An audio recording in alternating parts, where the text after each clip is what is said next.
সুধী দর্শক সবাইকে শুভেচ্ছা জানাচ্ছি। নিশ্চয়ই আপনারা অনেক অপেক্ষায় আছেন। গতকাল থেকে অনেকে আমার কাছে প্রশ্ন করেছেন যে কখন শুরু হবে, এবং আজকের এই দীর্ঘ অপেক্ষার পালা এই মাত্র শেষ হলো। আমি আপনাদের কাছে যেভাবে বলেছিলাম যে সম্প্রীতি ও সমৃদ্ধির এক অনন্য উদাহরণ আমাদের মাতৃভূমি বাংলাদেশ। বিশ্ব যখন বিভিন্ন সাম্প্রদায়িক ও সামাজিক অসহিষ্ণুতার প্রতিনিয়ত লড়াই করে যাচ্ছে অসহিষ্ণুতার সাথে, ঠিক তখন আমরা পৃথিবীর সবচেয়ে জনবসতিপূর্ণ দেশ হয়েও অসাধারণ শান্তির মাঝে বসবাস করছি। অভ্যন্তরীণ রাজনৈতিক অস্থিতিশীলতা ছাড়া আমাদের মাঝে আর তেমন কোনো সাম্প্রদায়িক অসহিষ্ণুতা গ্রাস করতে পারেনি এখনো পর্যন্ত। কিন্তু অতি সম্প্রতি যে যেন এক অপশক্তির চক্ষুশূল হতে চলেছে সাম্প্রদায়িক শান্তির এই দেশটিতে। প্রায় সকল ধর্মাবলম্বী মানুষ খুব স্বাভাবিক সামাজিক বন্ধনের সাথে বসবাস করছে বাংলাদেশে। হঠাৎ কেন আমাদের মাঝে বিশাল দেয়াল তৈরি হচ্ছে? ধর্মকে নিয়ে কেন বাড়াবাড়ি করা হচ্ছে? রাষ্ট্রীয় জীবন ব্যবস্থায় ধর্ম কি আসলেই আমাদের আধুনিক জীবনে অন্তরায় হয়ে দাঁড়াচ্ছে কিনা, সেটাও একটা দেখবার বিষয়। প্রগতিশীলতা ও বিজ্ঞানময় প্রতিযোগীশীল বিশ্বায়নের সাথে ধর্ম আসলে কতটুকু আমাদেরকে মুক্তি দিতে পারবে, এ নিয়ে অনেক প্রশ্ন উঠছে। সংবিধানে যার যার ধর্ম পালন করবার স্বাধীনতা সুযোগ থাকলেও কেন মুসলমান ধর্মের প্রতি বা মুসলমান ধর্ম অনুভূতির প্রতিও অনেক প্রশ্ন উঠছে আমাদের মাঝে, সেটা নিয়েও অনেক কথা উঠছে। সে কেন হচ্ছে এইসব অশান্তি, কাদের ইন্ধনে দেশে সাম্প্রদায়িকতাকে উস্কে দেওয়া হচ্ছে? আরও অনেক প্রশ্নের উদ্রেক জনমনে সঞ্চারিত হয়েছে সাম্প্রতিককালে। সকল প্রশ্নের উত্তর আজকে আমরা খুঁজে পাবো এই দুজন জ্ঞানী ও বুদ্ধিজীবী, যাদের অবস্থান সম্পূর্ণ দুই মেরুতে। চলুন পরিচয় করে দিচ্ছি। আপনারা এই দুজনকে ডেফিনেটলি চেনেন, জানেন। তারা দুজনই বিখ্যাত ব্যক্তিত্ব বাংলাদেশের। তারপর আমি বলছি যে আমার সাথে প্রথমে রয়েছেন প্রখ্যাত ব্যক্তিত্ব জনাব শাহরিয়ার কবির, মানবাধিকার কর্মী, লেখক এবং সাংবাদিক। এবং আপনারা অনেকে জানেন না হয়তো, তিনি প্রায় 70টি বই লিখেছেন বিভিন্ন বিষয়ের উপরে। একজন নামকরা লেখক বটে। আমি ওনার ব্যাপক ভক্ত। বিশেষ করে তাকে আমরা ঘাতক দালাল নির্মূল কমিটির অন্যতম রক্ষক হিসেবেও জানি। এরপরেই রয়েছেন প্রখ্যাত আলেম ও ইসলামিক চিন্তাবিদ, সম্মানিত পীর সাহেব জৈনপুরী, জনাব ডক্টর এনায়েতুল্লাহ আব্বাসী সাহেব। দর্শক, অনুষ্ঠানটি একযোগে প্রচারিত হচ্ছে the face the people Facebook page এবং ইউটিউব চ্যানেলে। আপনারা অবশ্যই ফেস দ্য পিপলের যে পেজ রয়েছে এবং ইউটিউব চ্যানেল রয়েছে সেখানে সাবস্ক্রাইব করবেন, এবং আমাদের এই পেজটিকে অবশ্যই ফলো করবেন এবং লাইক করবেন, তাহলে অন্যান্য অনুষ্ঠানগুলো দেখতে পারবেন। আপনারা যদিও এই দুজন অতিথিকে কোনো ধরনের প্রশ্ন করতে চান, অবশ্যই কমেন্ট বক্সে লিখতে পারেন। সেখান থেকে আমি কয়েকজনের প্রশ্নকে নেওয়ার চেষ্টা করব। আর অবশ্যই শেয়ার করবেন। এই অনুষ্ঠানটি লাখো মানুষ দেখবে, সারা পৃথিবী জুড়ে দেখবে। এবং আমি চাই আজকের এই তথ্যগুলি, এই যে বিষয়বস্তুর উপর আলাপ করব, সেগুলো মানুষ জানুক এবং মানুষ অবহিত হোক। আমি প্রথমে শুরু করতে চাই জনাব শাহরিয়ার কবির মহোদয়, আপনাকে দিয়ে। আপনি শুনতে পাচ্ছেন নিশ্চয় আমাকে? আমি শুনতে পাচ্ছি, আপনার কথা কেটে কেটে যাচ্ছে, তবু বলুন। আমি শুনতে পাচ্ছি। আমার কথা কি শোনা যাচ্ছে? আপনাকে আমি ক্লিয়ার শুনতে পাচ্ছি। জনাব শাহরিয়ার কবির, আমি আপনাকে দিয়ে শুরু করতে যাচ্ছি। আজকের এই অনুষ্ঠানের সূত্রপাত করতে যাচ্ছি আপনাকে দিয়ে। আমি আপনার কাছে ধর্মীয় বিষয় নিয়ে একটি প্রশ্ন করতে চাই যে ধর্মের কোন কোন বিষয়গুলোকে, বিশেষ করে মুসলমান ধর্মের কোন বিষয়গুলোকে আপনি মনে করেন যে স্বাভাবিক জীবন ব্যবস্থার সাথে সাংঘর্ষিক, এবং কেন সেটা মনে করছেন? আপনার কাছে এই প্রশ্নটি আমি শুরু করতে চাই, জনাব শাহরিয়ার কবির। প্রশ্নটা হচ্ছে ধর্ম নিয়ে নয়। ধর্ম আপনি ইসলাম ধর্ম বলুন, খ্রিস্টান ধর্ম, ইহুদি ধর্ম, হিন্দু ধর্ম বা যে কোনো ধর্মই বলুন না কেন, ধর্ম যদি ধর্মের জায়গায় থাকে, আধ্যাত্মিকতার জায়গায় থাকে, এইটা নিয়ে আমাদের সভ্যতার, বিজ্ঞানের, রাষ্ট্র পরিচালনার কোনোই বিবাদ বিসংবাদ থাকতে পারে না। কিন্তু ধর্মকে যখনই আপনি রাজনীতিতে টেনে আনবেন, ধর্মের রাজনীতির ব্যাখ্যা দেবেন, তখনই ধর্মকে নিয়ে বিড়ম্বনা শুরু হয়, যেটা আমরা উপমহাদেশে জামাত ইসলামের প্রতিষ্ঠার পর থেকে দেখি। আবুল আলা মওদুদি এই যে পলিটিক্যাল ইসলাম বা রাজনৈতিক ইসলামের কনসেপ্টটা, এটা কিন্তু আদর্শগতভাবে এই উপমহাদেশে প্রচলন করেছেন জামাতের প্রতিষ্ঠাতা আবুল আলা মওদুদি। আর এটা ঠিক মওদুদির নিজস্ব মতবাদ নয়, এটা মিশরের হাসান আল বান্নার কাছ থেকে তিনি ধার করেছিলেন। একই সময়ে হাসান আল বান্না 1928 সালে মুসলিম ব্রাদারহুড বা ইখওয়ানুল মুসলিমিন প্রতিষ্ঠা করলেন মিশরে, আর মওদুদি 1941 সালে প্রতিষ্ঠা করলেন জামাত ইসলামী হিন্দ। এবং তখন তিনি রাজনৈতিক কারণে ব্রিটিশদের কাছ থেকে টাকা নিয়েছেন, ব্রিটিশদের সমর্থন করেছেন এবং স্বাধীনতা সংগ্রামের বিরোধিতা করেছেন, ব্রিটিশ বিরোধী স্বাধীনতা সংগ্রামের। এবং তার এই বক্তব্য ছিল যে মুসলমানরা যেখানে ধর্ম প্রচার করতে পারবে সেটাই তার দেশ, নিজস্ব মাতৃভূমি পিতৃভূমির কোনো কনসেপ্ট ইসলামে নেই। এবং তার তাফসিরুল কোরআনের যে তাফসির, সেটা বহু ঘন্টায় সেটা বেরিয়েছে।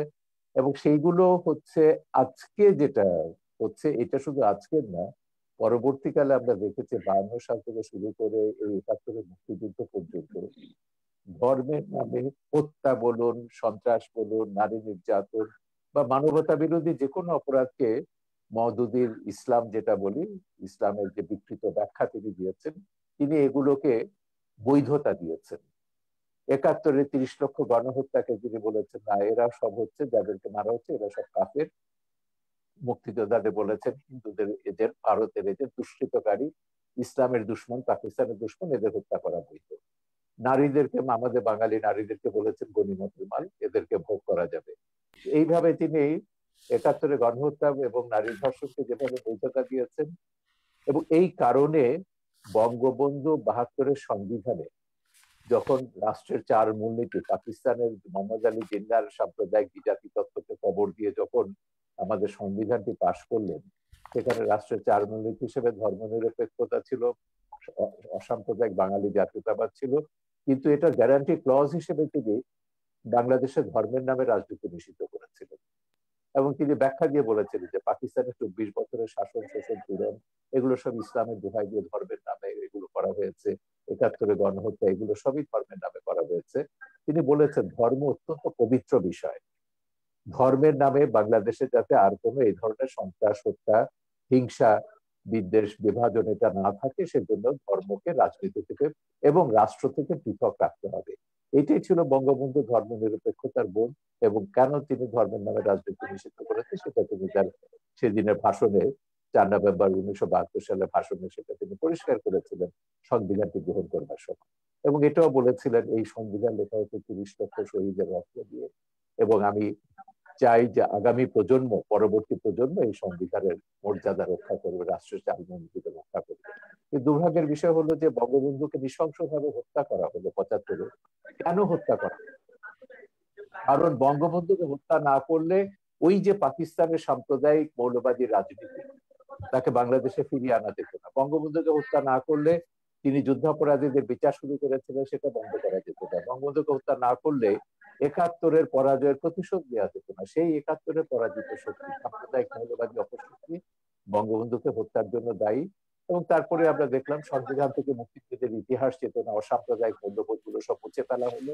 এটা তথাকথিত ইসলামীকরণ বা পাকিস্তানিকরণ করা হলো আমাদের সমাজ এবং রাজনীতির।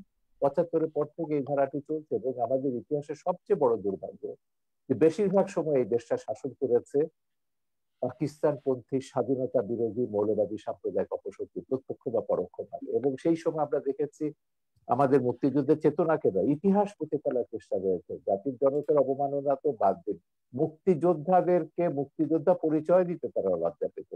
রাজাকার আলবদররা সেখানে মন্ত্রী হচ্ছে, 30 লক্ষ শহীদের রক্তে ভেজা পতাকা তাদের গাড়িতে করে তারা দিয়ে ঘুরে বেরিয়েছে, এমন একটা অবস্থা তো ছিল।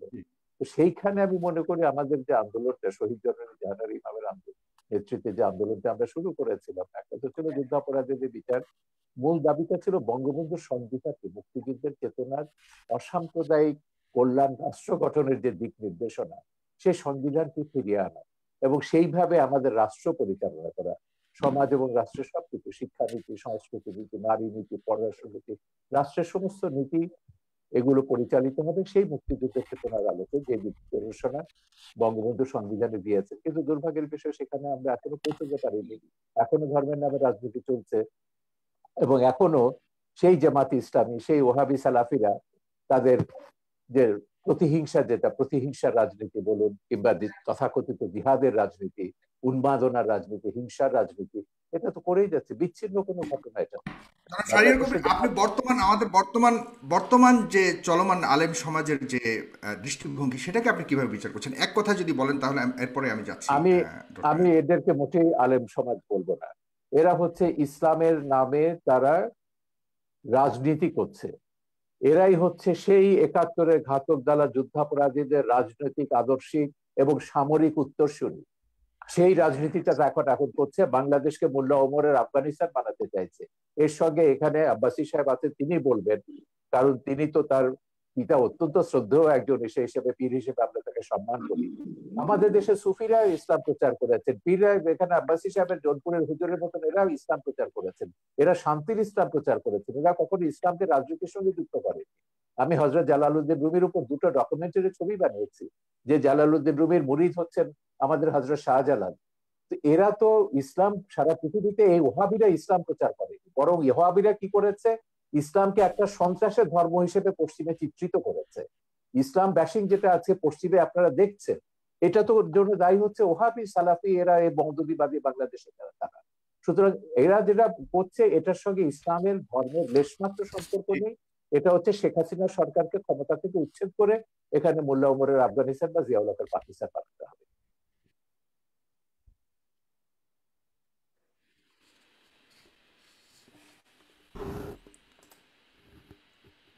আমি কি ক্লিয়ার করতে পেরেছি আমার বক্তব্য? আপনি শুনতে পাচ্ছেন?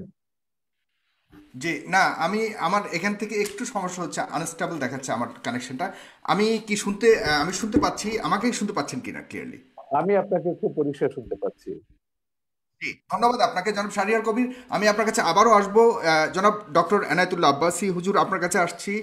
আপনি তো শুনলেন এতক্ষণ জনাব শাহরিয়ার কবিরের অনেক কথা, কিন্তু আপনার কাছে আমি এডিশনালি আরেকটি প্রশ্ন করতে চাচ্ছি। সেটা হলো যে আহ, আপনার পৃথিবী যেখানে বিজ্ঞান ভিত্তিক, প্রমাণিত বিজ্ঞান ভিত্তিক রাষ্ট্র, অ্যাডভান্সড টেকনোলজিক্যাল লাইফস্টাইলের উপরে উল্কা গতিতে ধাবিত হচ্ছে, উল্কা গতিতে আমি বলবো, সেখানে আপনারা 1400 বছর আগের নাজিল হওয়া পবিত্র ধর্মগ্রন্থ অনুযায়ী চলতে চাওয়াটাকে কতটুকু যুক্তিযুক্ত মনে করেন, এবং অন্যকে চলার জন্য আহ্বান করাটাকে কতটুকু সাপোর্টিভ বা কতটুকু জাস্টিফাইড মনে করেন? সে প্রশ্নটা আপনার কাছে রেখে যাচ্ছে, এবং জনাব শাহরিয়ার কবির অনেক প্রশ্ন উঠে যাচ্ছে, সেটা বলুন। Thank you. আলহামদুলিল্লাহ ওয়াহদা والصلاة والسلام على محمد صلى الله عليه وسلم الذي من لا نبي بعده। ধন্যবাদ সাগর সাহেবকে, ধন্যবাদ আজকের সম্মানিত অতিথিকে, এবং দেশ ও দেশের বাইরে যারা আজকের প্রোগ্রামটি দেখছেন তাদের সকলকে। শাহরিয়ার কবির সাহেব তার বক্তব্যে বুঝালেন ইসলামের প্রতি তার যথেষ্ট শ্রদ্ধা আছে। এ থেকে স্পষ্ট বোঝা যায় যে ইসলাম সম্পর্কে তার শ্রদ্ধা থাকলেও ইসলাম সম্পর্কে তার মৌলিক জ্ঞান অভাব রয়েছে। তার প্রথমটি হচ্ছে যে ইসলামী রাজনীতির ক্ষেত্রে তিনি আবুল আলা মওদুদীকে টেনে আনলেন, অথচ বাংলাদেশের শতকরা ৮০ জন ওলামায়ে কেরামি আবুল আলা মওদুদীর বিরোধিতা করে থাকেন। আর সবচেয়ে বড় কথা, আবুল আলা মওদুদী ইসলামী রাজনীতির সূচনা উপমহাদেশে করেননি। উপমহাদেশে ইসলামী রাজনীতির সূচনা করেছেন শাহ ওলিউল্লাহ মুহাদ্দিস দেহলভী রহমতুল্লাহি আলাইহি, আবুল আলা মওদুদীরও কয়েক শত বছর আগে। পরবর্তীতে তার ধারাবাহিকতায় ওলামায়ে দেওবন্দের মাধ্যমে ইসলামী রাজনীতির প্রসার ও প্রচার ব্যাপকভাবে ঘটেছিল, এবং উলামায়ে দেওবন্দ ইসলামী রাজনীতির চেতনাতে উদ্বুদ্ধ হয়েই ব্রিটিশ খেদা আন্দোলন করেছিল। সবচেয়ে দুঃখজনক বিষয়, আমাদের দেশের বুদ্ধিজীবীগণ ইসলামকে বিভিন্ন নামে অভিহিত করে থাকেন। কেউ বলেন রেডিক্যাল ইসলাম, কেউ বলেন মডারেট ইসলাম। ইসলামকে বিভক্ত করার কোনো অথরিটি কোনো মানুষের নেই। যদি কেউ ইসলামের লেবাস ধারণ করে ইসলামের অপব্যাখ্যা করে, সেটার দায় তার নিজের, সেটার দায় ইসলামের হবে না। দেখার বিষয় কোরআন সুন্নাতে রাষ্ট্র ব্যবস্থা বা রাজনীতির কথা আছে কিনা, সেটা দেখার বিষয়। তারপর আমরা দেখবো সেটার কে অপব্যাখ্যা করছে, কে সঠিক ব্যাখ্যা করছে। আল্লাহর হাবিব মোহাম্মদ সাল্লাল্লাহু আলাইহি ওয়াসাল্লাম ১,৫০০ বছর আগে আল্লাহর পক্ষ থেকে আমাদেরকে যে দিন ইসলাম দিয়েছেন, সেটা নিছক প্রথা সর্বস্ব কোনো ধর্ম নয়, সেটা পূর্ণাঙ্গ জীবন বিধান। এবং সেই জীবন বিধানের মধ্যে আল্লাহ রাসূল সাল্লাল্লাহু আলাইহি সাল্লাম মুসলিম জীবন কি রকম হবে, তার ব্যক্তি জীবন, তার সমাজ জীবন, তার রাষ্ট্রীয় জীবন কি রকম হবে, তার সুস্পষ্ট ব্যাখ্যা আল্লাহর পক্ষ থেকে দিয়েছেন। কোরআন কারীমের মধ্যে আল্লাহ পাক স্পষ্ট বলেছেন, وعد الله الذين آمنوا منكم وعملوا الصالحات ليستخلفنهم في الأرض كما استخلف الذين من قبلهم وليمكنن لهم دينهم الذي ارتضى لهم।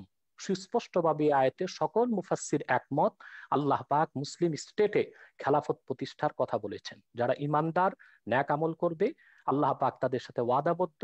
তারা যদি ইমানের উপর অটল অবিচল থাকে, ন্যাক আমল করে, আল্লাহ পাক তাদেরকে খেলাফতের দায়িত্ব দিবেন। আল্লাহ তাআলা সূরা হজ্জে বলেছেন, আল্লাযীনা ইম্মাক্কান্নাহুম ফিল আরদি আকামুস সালাতা ওয়া আতাউয যাকা ওয়া আমারু বিল মা'রুফি ওয়া নাহাউ আনিল মুনকার ওয়ালিল্লাহি আকিবাতুল উমুর।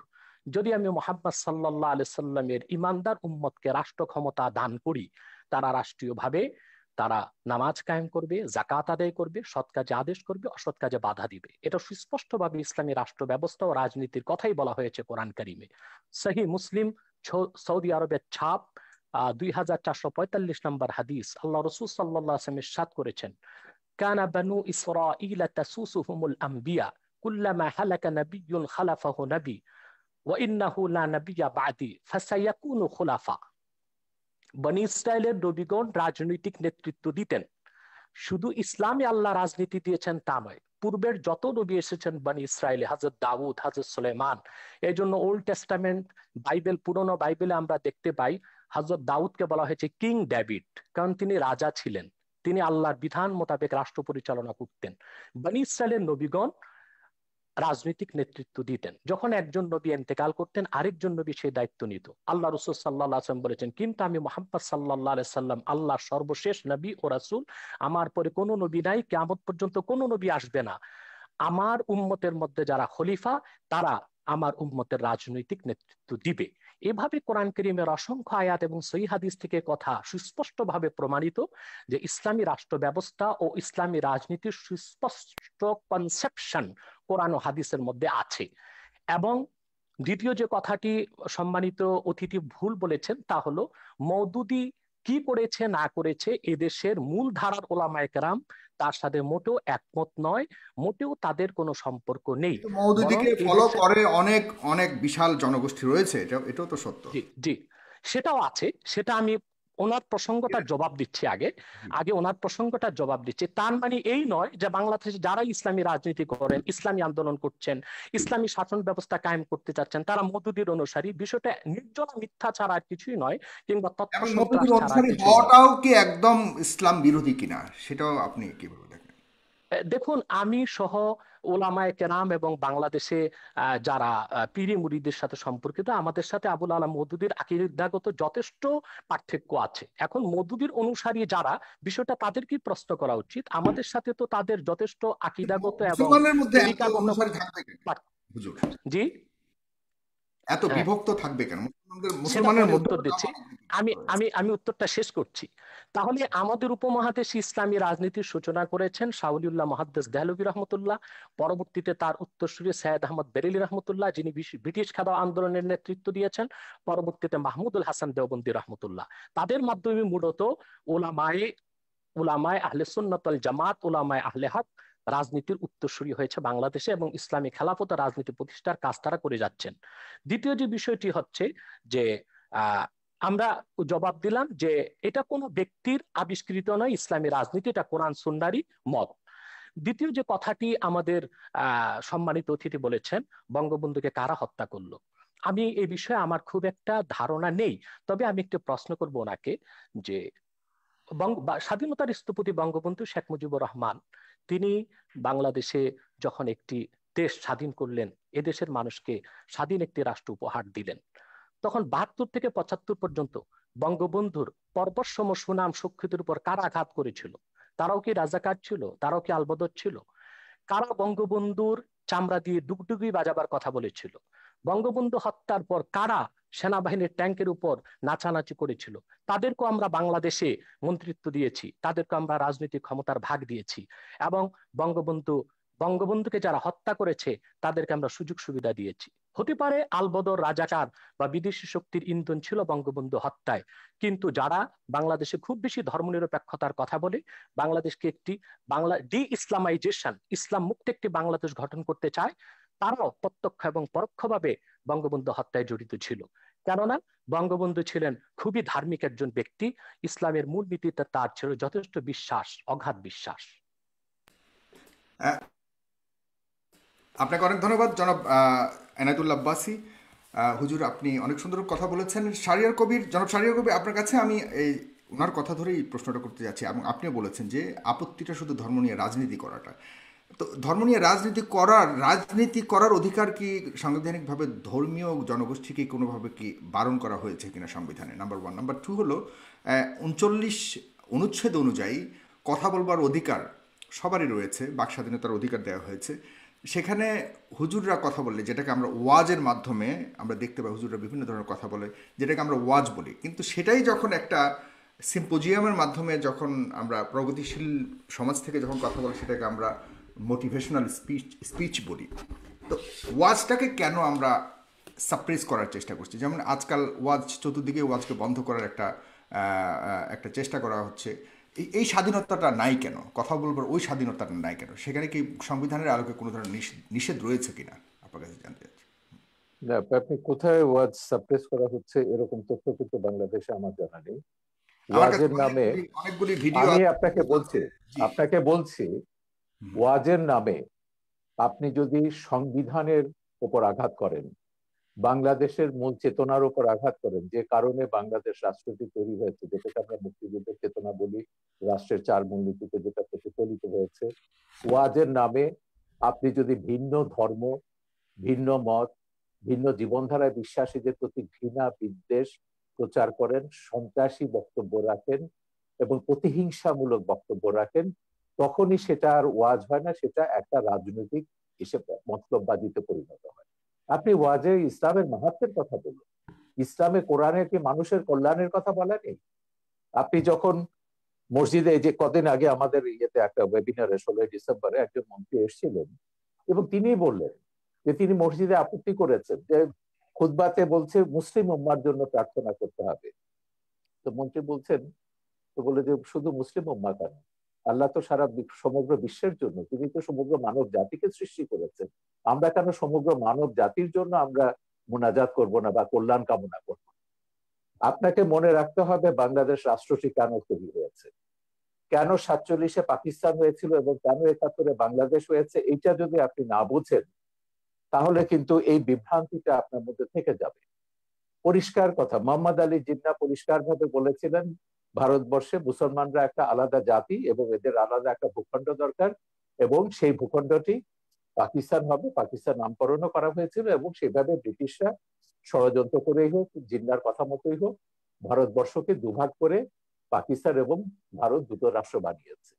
এবং জিন্নাহ কিন্তু এই ভুলটা যে বুঝেছিলেন, দেখে তিনি কত বড় ভুল করছেন সেটা তার 47 সালের 11ই আগস্টের বক্তৃতায় পরিষ্কার করে দিয়েছিলেন যে পাকিস্তানে আমরা মুসলমানরা, হিন্দুরা, বৌদ্ধরা, খ্রিস্টানরা সবাই নিজ নিজ ধর্ম পালন করব, রাষ্ট্র ধর্মের ব্যাপারে কোনো হস্তক্ষেপ করবে না, ধর্ম রাষ্ট্রের ব্যাপারে হস্তক্ষেপ করবে না। এটা জিন্নাহর বহুল আলোচিত একটা বক্তৃতা, 11ই আগস্ট 1947 সাল, 11ই জুনে এটা বলেছেন 1947 সালে, পাকিস্তান হওয়ার কয়েক মাস আগে। কিন্তু তখন এই মওদুদি এবং অন্য ইসলামপন্থীরা তারা বললেন যে কি না, পাকিস্তান হয়েছে ইসলামী ব্যবস্থার জন্য, এবং তারা সেখানে ইসলামী শাসন ব্যবস্থা 1900 মৃত্যুর পরে, জিন্নাহ মৃত্যুর পর তারা অবজেক্টিভ রেজলিউশন যেটা পাশ করলেন সেটা বললেন যে পাকিস্তান হবে একটা ইসলামী হুকুমত। এবং 56 সালে 56 সালে তাদের যে সংবিধান হলো সেখানে বলা হয়েছে Pakistan will be Islamic Republic. এখন এই ইসলামিক রিপাবলিকটি কি করেছে, ভাষা আন্দোলন থেকে শুরু করে 71 পর্যন্ত, মুক্তিযুদ্ধ পর্যন্ত, ব্রিটিশরাই তো আমাদের যাবতীয়, ইসলামের ধর্মীয় ভিত্তিতে ওই দেশটাকে বিভক্ত করেছিল। জনাব শাহরিয়ার কবির, হ্যাঁ হ্যাঁ, ব্রিটিশরা তৎকালীন ধর্মের সময় নামে। অনেক সভ্য জাতি। সাগর আমাকে সাহেব, শেষ করতে দিন আব্বাসী সাহেব, আমার বক্তব্য শেষ হলে আপনি বলুন, আপনার বক্তব্যের মাঝখানে আমি কোনো কথা বলি না। ব্যাপারটা হচ্ছে যে ব্রিটিশরাই করুক, জিন্নাহর পলিসি অনুযায়ী হোক, ব্রিটিশদের মতবাদের জন্য হোক, ভারত বিখণ্ডিত হয়েছে ধর্মের নামে, যে হিন্দুরা আলাদা একটা ধর্ম, ইসলাম আমি আলাদা আমি একটা সরি, ধর্ম। আমি জাস্ট আপনাকে সাপ্লিমেন্ট করছি, আপনি আপনি অবশ্যই বলবেন। আমি জাস্ট আপনাকে, শুধুমাত্র ভারত বিভক্ত নয়, ব্রিটিশরা আরো অন্যান্য যতগুলি রাষ্ট্র রয়েছে বহু পৃথিবীর, দেশ তারা তাদের যখন, সমস্ত কলোনি হ্যাঁ, বিভক্ত করেছে ধর্মীয় তাদের আলোকেই কিন্তু মতলবে। বিভক্ত করেছে। না জি না, আমি ভারতবর্ষের মধ্যে কনসেন্ট্রেট করছি, আমি গোটা ব্রিটিশ কলোনি নিয়ে আমি কথা বলছি না, ওদের তো 67টা দেশে তারা এইভাবে বদমাইশি করেছে। ভারতবর্ষকে তারা ধর্মের নামে ভাগ করেছে এবং বলেছে মুসলমানরা পাকিস্তান এবং ভারতে, হিন্দুরা এসে থাকবে ভারতে। তখন কিন্তু মুসলিম জাতীয়তাবাদী নেতারা আবুল কালাম আজাদ থেকে শুরু করে বদরুদ্দিন তায়েবজি এবং এরা অনেকে আপত্তি করেছেন। ওনারা বলছেন এটা একটা অ্যাবসার্ড আইডিয়া। অ্যাবসার্ড কেন বলছেন, যে পাকিস্তানে যতই মুসলমানদের জন্য হোক না কেন, সেখানে হিন্দুরা আছে, হিন্দুদের সবাই এখানে আসতে পারবে না, ভারতের সব মুসলমান পাকিস্তানে যেতে পারবে না। এবং সেই বাস্তবতাটা আমরা দেখেছি, 10 লাখ মানুষকে হত্যা করা হলো বা প্রাণ বলি দেওয়া হলো, কিন্তু বিভক্ত হলো। এখানেও হিন্দু, খ্রিস্টান, বৌদ্ধ রয়ে গেছে। ভারতেও এখন তো দ্বিতীয় বৃহত্তম সংখ্যক মুসলিমের আবাস হচ্ছে ভারত। এই যে জিন্নাহর যে দ্বিজাতি তত্ত্বের অসারতা, এটা হচ্ছে একটা কারণ। একটা প্রমাণ। আর দ্বিতীয়টা তো বঙ্গবন্ধুর আমি 4 নভেম্বরের ভাষণের কথাটি বারবার উল্লেখ করছি এই কারণে, সেখানে তিনি ব্যাখ্যা করেছেন কেন বাংলাদেশ আমরা সৃষ্টি করেছি। পাকিস্তানে 24 বছরের শাসন, শোষণ, পীড়ন, নিপীড়ন, 71-এর গণহত্যা, মানবতা বিরোধী অপরাধ সবকিছুকে তারা ইসলামের নামে জায়েজ করতে চেয়েছিল। ভাষা আন্দোলন যারা করেছে তাদের বলেছে ইসলামের দুশ্মন, পাকিস্তানের দুশ্মন। এইভাবে এই আন্দোলনগুলো, সংগ্রামগুলোকে দমন করেছে, রাজনৈতিক হোক, সাংস্কৃতিক হোক, সামাজিক হোক, সবগুলোকে দমন করেছে ইসলামের নামে। এবং সেই জন্য বঙ্গবন্ধু তার ওই ভাষণে পরিষ্কারভাবে বলেছিলেন, ধর্মের পবিত্রতা রক্ষার জন্য ধর্মকে রাখতে হবে ধর্মের জায়গায়, রাজনীতিকে রাখতে হবে রাজনীতির জায়গায়, রাজনীতির সঙ্গে ধর্মকে মেলানো যাবে না। এই কারণে বাংলাদেশ রাষ্ট্রটি তৈরি হয়েছে, সৃষ্টি হয়েছে 30 লক্ষ শহীদের রক্তের বিনিময়। আপনি সেই ইতিহাস এখন উল্টে দিতে পারেন না। এখন আপনি বলতে পারেন না যে না, বাংলাদেশ হয়েছে ইসলামী হুকুমত কায়েমের জন্য, বাংলাদেশে এগুলো সেকুলারিজম থাকবে না, বঙ্গবন্ধুর আদর্শ থাকবে না, মুক্তিযুদ্ধ থাকবে না, যে সেই এরা ব্যাপারগুলো জামাতিরা যে কথা। সংবিধানে কেন কম্প্রাইজ করা হচ্ছে না, নাম্বার ওয়ান। সাম্প্রদায়িকতা কেন? আপনি তো সংবিধানে 4 মূলনীতি তো ফিরিয়ে আনা হয়েছে।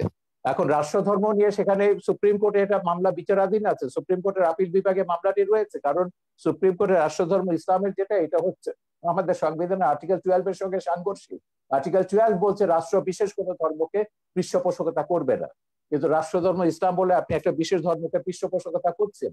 এটা বাংলাদেশের সংবিধান বিরোধী। যতক্ষণ পর্যন্ত আপনি খিলাফত না কায়েম করে এই সংবিধানটি পুরোপুরি বাতিল করে দেবেন, ততক্ষণ পর্যন্ত বাংলাদেশে থাকতে হলে বাংলাদেশের সংবিধান মেনে আপনাকে থাকতে হবে এবং সংবিধানের মর্যাদা রক্ষা করতে হবে। এবং অবশ্যই। সংবিধানের মূলনীতি, এটার বিরুদ্ধে আপনি কোনো কথা বলতে পারেন না। বলা হবে সেটা হচ্ছে 30 লক্ষ শহীদের রক্তের সঙ্গে বেইমানি করা। আপনাকে অনেক ধন্যবাদ, খুব সুন্দর কথা বলেছেন। ডেফিনেটলি আপনি যদি বাংলাদেশের নাগরিক হয়ে থাকেন জনাব আব্বাসী, আপনাকে অবশ্যই সংবিধান যতক্ষণ না পর্যন্ত পরিবর্তিত না হবে ততক্ষণ পর্যন্ত আপনাকে সংবিধানকে মানতেই হবে। এটাই হলো একজন নাগরিক হিসেবে আপনার কর্তব্য। কিন্তু তবুও সেখানে কিছু কিছু যেটা জনাব শাহরিয়ার কবির উঠে এনেছেন যে আপনারা হুকুমত কায়েম করার জন্য যে ইয়ে করছেন, সেটা কীভাবে সম্ভব? আপনারা হুকুমত কায়েম করলেও বা আপনাদের ভিত্তিটা কী হবে, আপনাদের স্টাইলটা কী হবে পরিচালনার, সেই ব্যাপারেও আমরা আপনার কাছ থেকে জানবো একটু। তবে এর আগে যেটা বলেছেন শাহরিয়ার কবির, এটা আমারও একটা প্রশ্ন, যে আপনারা যখন দোয়া চান শুধুমাত্র মুসলিম উম্মার জন্য কেন দোয়া চান, কেন সমগ্র জাতির জন্য দোয়া চান না? কারণ আল্লাহর তৈরি সব জাতি, পুরো বিশ্ব, তাহলে কেন অন্যরা বঞ্চিত হবে আপনাদের দোয়ার থেকে? এটাও আপনি বলবেন। পাশাপাশি আপনি ভাস্কর্য নিয়ে, যে বাঘা যতীনের ভাস্কর্য ভাঙা হয়েছে, সেখানেও ইঙ্গিত করা হচ্ছে যারা আপনার মুসলমান ধর্মাবলম্বী তাদেরকে ইঙ্গিত করা হচ্ছে। এবং জনাব শাহরিয়ার কবি, আপনার কাছে আমি এই প্রশ্নটা করে যাচ্ছি, ভাস্কর্য নিয়ে যে ইস্যুটা হয়েছে, আপনি অবশ্যই পরবর্তী সময় আপনি বলবেন। সেখানে আবার দেখা যাচ্ছে যে আওয়ামী সমর্থিত কয়েকজন আওয়ামী নেতাকেও গ্রেফতার করা হয়েছে সন্দেহমূলকভাবে। সেখানে আমরা বুঝতে পারছি অনেকে এটা বলতে চাচ্ছে যে শুধুমাত্র একটা প্রি প্ল্যান্ড একটা ঘটনা ঘটিয়ে এই আমাদের আলেম সমাজকে আপনার আটকানোর জন্য বা আলেম সমাজকে নিন্দা করানোর জন্য, আলেম সমাজকে দোষারোপ করার জন্য এই অপচেষ্টা করা হচ্ছে। এটাকে আপনি কিভাবে দেখেন? আমি ডক্টর এনায়েতুল্লাহ আব্বাসী আপনার কাছে যাচ্ছি আপনার পরে। ধন্যবাদ সাগর সাহেব। প্রথম কথা হচ্ছে, আমাদের শাহরিয়ার কবির সাহেব যে কথা বলেছেন যে দেশ বিভক্তি নিয়ে প্রশ্ন এসেছে যে জিন্নাহ ভুল করেছিল ধর্মের ভিত্তিতে দেশ ভাগের তত্ত্ব দিয়ে। মূলত বাংলাদেশ স্বাধীনতার মূল সূচনা আমরা দেখতে পাই 2 নেশন থিওরি বা দ্বিজাতি তত্ত্ব। যে অংশে মুসলিম সংখ্যা বেশি সে দেশটি পাকিস্তান হবে, যে অংশে হিন্দু বেশি সে অংশটি হিন্দুস্তান হবে।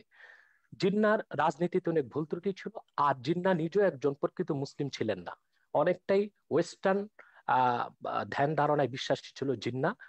সে সময় ওলামায়ে কেরাম রাজনৈতিক প্রজ্ঞার কারণেই তাকে তাকে নেতৃত্বে এনেছিল। মূলত ইসলামের কোনো বিষয়ে ব্যাখ্যা দেবার কোনো অধিকার জিন্নাহর ছিল না।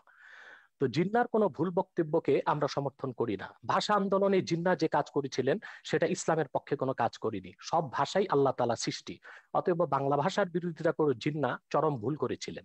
সে যাই হোক, দ্বিজাতি তত্ত্বের ভিত্তিতে দেশ ভাগ হয়েছে। বাংলাদেশে মুসলিম সংখ্যা বেশি ছিল বলে এটা পাকিস্তানের অংশ হয়েছে, এবং পাকিস্তানিদের জুলুম, নির্যাতন, নিপীড়নের কারণে বঙ্গবন্ধুর নেতৃত্বে 71 সালে বাংলাদেশ স্বাধীন হয়েছে। যদি এটা ভারতের অংশ হতো তাহলে ভারতে কোনোদিনও বাংলাদেশ স্বাধীন হতো বলে বিশ্বাস করা যায় না। আর যদি অখণ্ড ভারতের তত্ত্বে আমরা বিশ্বাস করি তাহলে সেক্ষেত্রে মুসলমান কতটুকু লাভবান হতো তা দেখতে হলে চাক্ষুষ আমরা ভারতকে দেখতে পাই। সেখানে দ্বিতীয় বৃহত্তম মুসলিম জাতি থাকার পরও সেখানে চাকরি বাকরিতে মুসলমান কোনো সুবিধা পাচ্ছে না। ভারতকে ধর্মনিরপেক্ষ রাষ্ট্র বলা হয়, কিন্তু তাদের ধর্মনিরপেক্ষতা হচ্ছে ওই যে কাজীর বলদ কিতাবে, বাস্তবে নেই সেই অবস্থা। ধর্মনিরপেক্ষতার নামে উগ্র হিন্দুত্ববাদকে তারা চাপিয়ে দিয়েছে। বাবরি মসজিদকে ভেঙ্গে খান খান করে দিয়েছে। সেখানে কংগ্রেস যারা ধর্মনিরপেক্ষতার কথা বলে থাকে, তারাও বাবরি মসজিদের স্থানে রাম মন্দির নির্মাণের জন্য 11টি রূপার ইট পাঠিয়েছে। অতএব যদি অখণ্ড ভারতের সূত্রে আমরা বিশ্বাসী হতাম, আমরা খুব লাভবান হতাম না, এবং বাংলাদেশ স্বাধীন হবার কোনো সম্ভাবনাই থাকতো না। টুনিশন থিওরি বা দ্বিজাতি তত্ত্বের ভিত্তিতে দেশ বিভক্ত হয়েছে বলেই আজকে আমরা চূড়ান্তভাবে একটি স্বাধীন বাংলাদেশ, একটি রাষ্ট্র পেয়েছি। তৃতীয় যে কথা আপনি বলেছেন যে খেলাফত প্রতিষ্ঠিত হওয়ার আগ পর্যন্ত এমন কোনো কাজ করা যাবে না যেটা সংবিধানের বিরুদ্ধে যায়। আমাদের সংবিধানে, কারণ ধর্মনিরপেক্ষতা একটি বিষয় আছে, সেকুলারিজম। সেকুলারিজম বলতে আমরা কি বুঝি আসলে? সেকুলারিজমের ব্যাখ্যা অক্সফোর্ড ডিকশনারিতে এসেছে যে secularism is the belief that religion should not be involved in organisation of society, education. Secularism এমন একটি জিনিস যেটা রাষ্ট্রের কোনো সংস্থা, শিক্ষা বা রাষ্ট্রের কোনো জরুরি কোনো সংস্থা, কোনো ডিপার্টমেন্টে এর কোনো সংশ্লিষ্টতা থাকবে না। এটা একটি অসম্ভব বিষয়। বাংলাদেশও ধর্ম মন্ত্রণালয়ে আছে, অতএব এটি একটি রাষ্ট্রীয় সংস্থা। সেখানে ইসলাম ধর্মের পক্ষে কাজ করা হচ্ছে, অন্যান্য ধর্মের অধিকারও সংরক্ষণ করা হচ্ছে। শিক্ষা ব্যবস্থা আমাদের দেশে কম করে হলেও ইসলামী অনেক কিছু আছে। অতএব একেবারেই প্রিন্সিপাল কনসেপশন অফ সেকুলারিজম, ধর্মনিরপেক্ষতার মূল সূত্রে গেলে ধর্মের কোনো অস্তিত্ব কোথাও রাখা যাবে না, সামাজিক জীবনেও না, রাষ্ট্রীয় জীবনেও না। দ্বিতীয়ত, ধন্যবাদ শাহরিয়ার কবির সাহেবকে, যিনি খেলাফত ব্যবস্থাকে স্বীকার করেছেন। আলহামদুলিল্লাহ, খেলাফত প্রতিষ্ঠিত হবার আগ পর্যন্ত খেলাফত প্রতিষ্ঠার জন্য কাজ করা যাবে না, এটা গণতন্ত্রের কনসেপশনের সম্পূর্ণ বিপক্ষে যায়। কারণ আমার গণতন্ত্রের কনসেপশনস এর মধ্যে আছে বাক স্বাধীনতা, রয়েছে নিজস্ব আদর্শের লালন প্রচার প্রসার। অতএব প্রতিটি মুসলমান ইসলামের মৌলিক নীতিতে বিশ্বাসী, তারা ইসলামী রাষ্ট্র ব্যবস্থা খেলাফতকে বিশ্বাস করে। অতএব তার প্রচার ও প্রসারের জন্য তারা আন্দোলন করতে পারে, রাজনীতি করতে পারে, ওয়াজ মাহফিলের মধ্যে তারা কোরআন সুন্নাহ ভিত্তিক ইসলামী রাষ্ট্র ব্যবস্থার কথা তুলে ধরতে পারেন। এটা প্রতিটি মুসলিমের গণতান্ত্রিক অধিকার।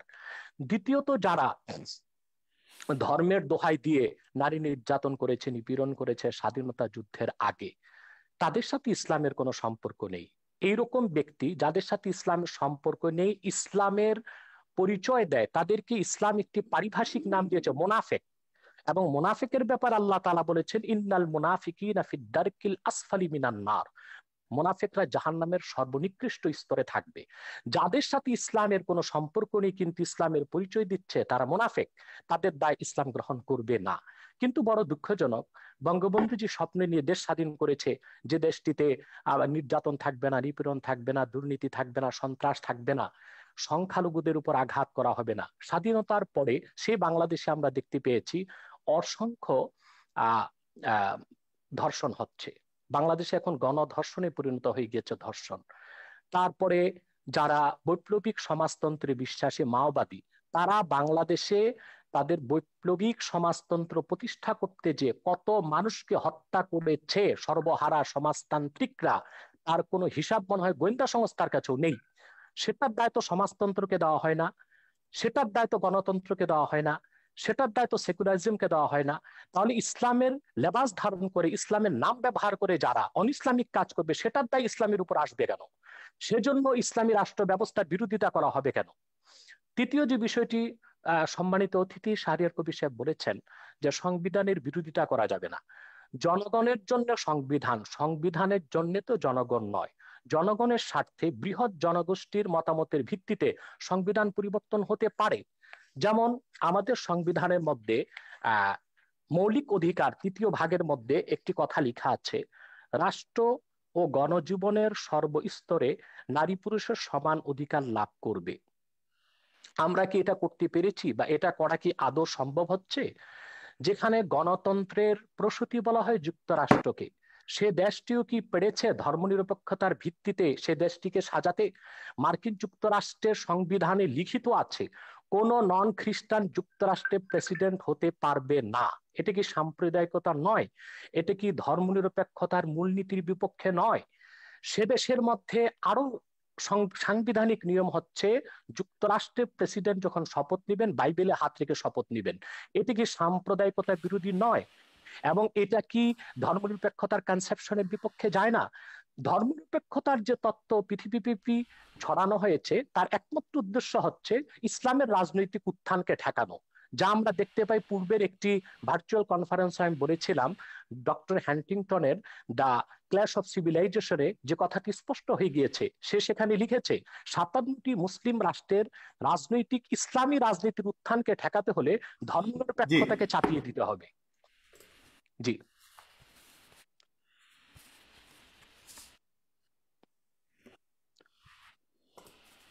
শুনতে পাচ্ছেন সাগর সাহেব?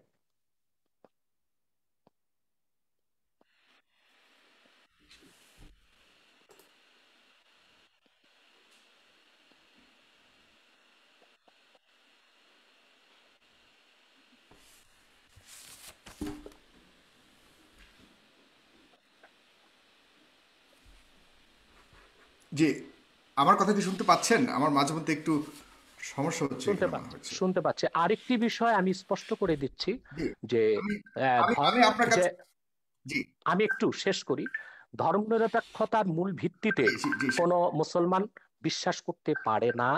কারণ ধর্মনিরপেক্ষতার তিনটি সংজ্ঞা আমরা পেতে পারি।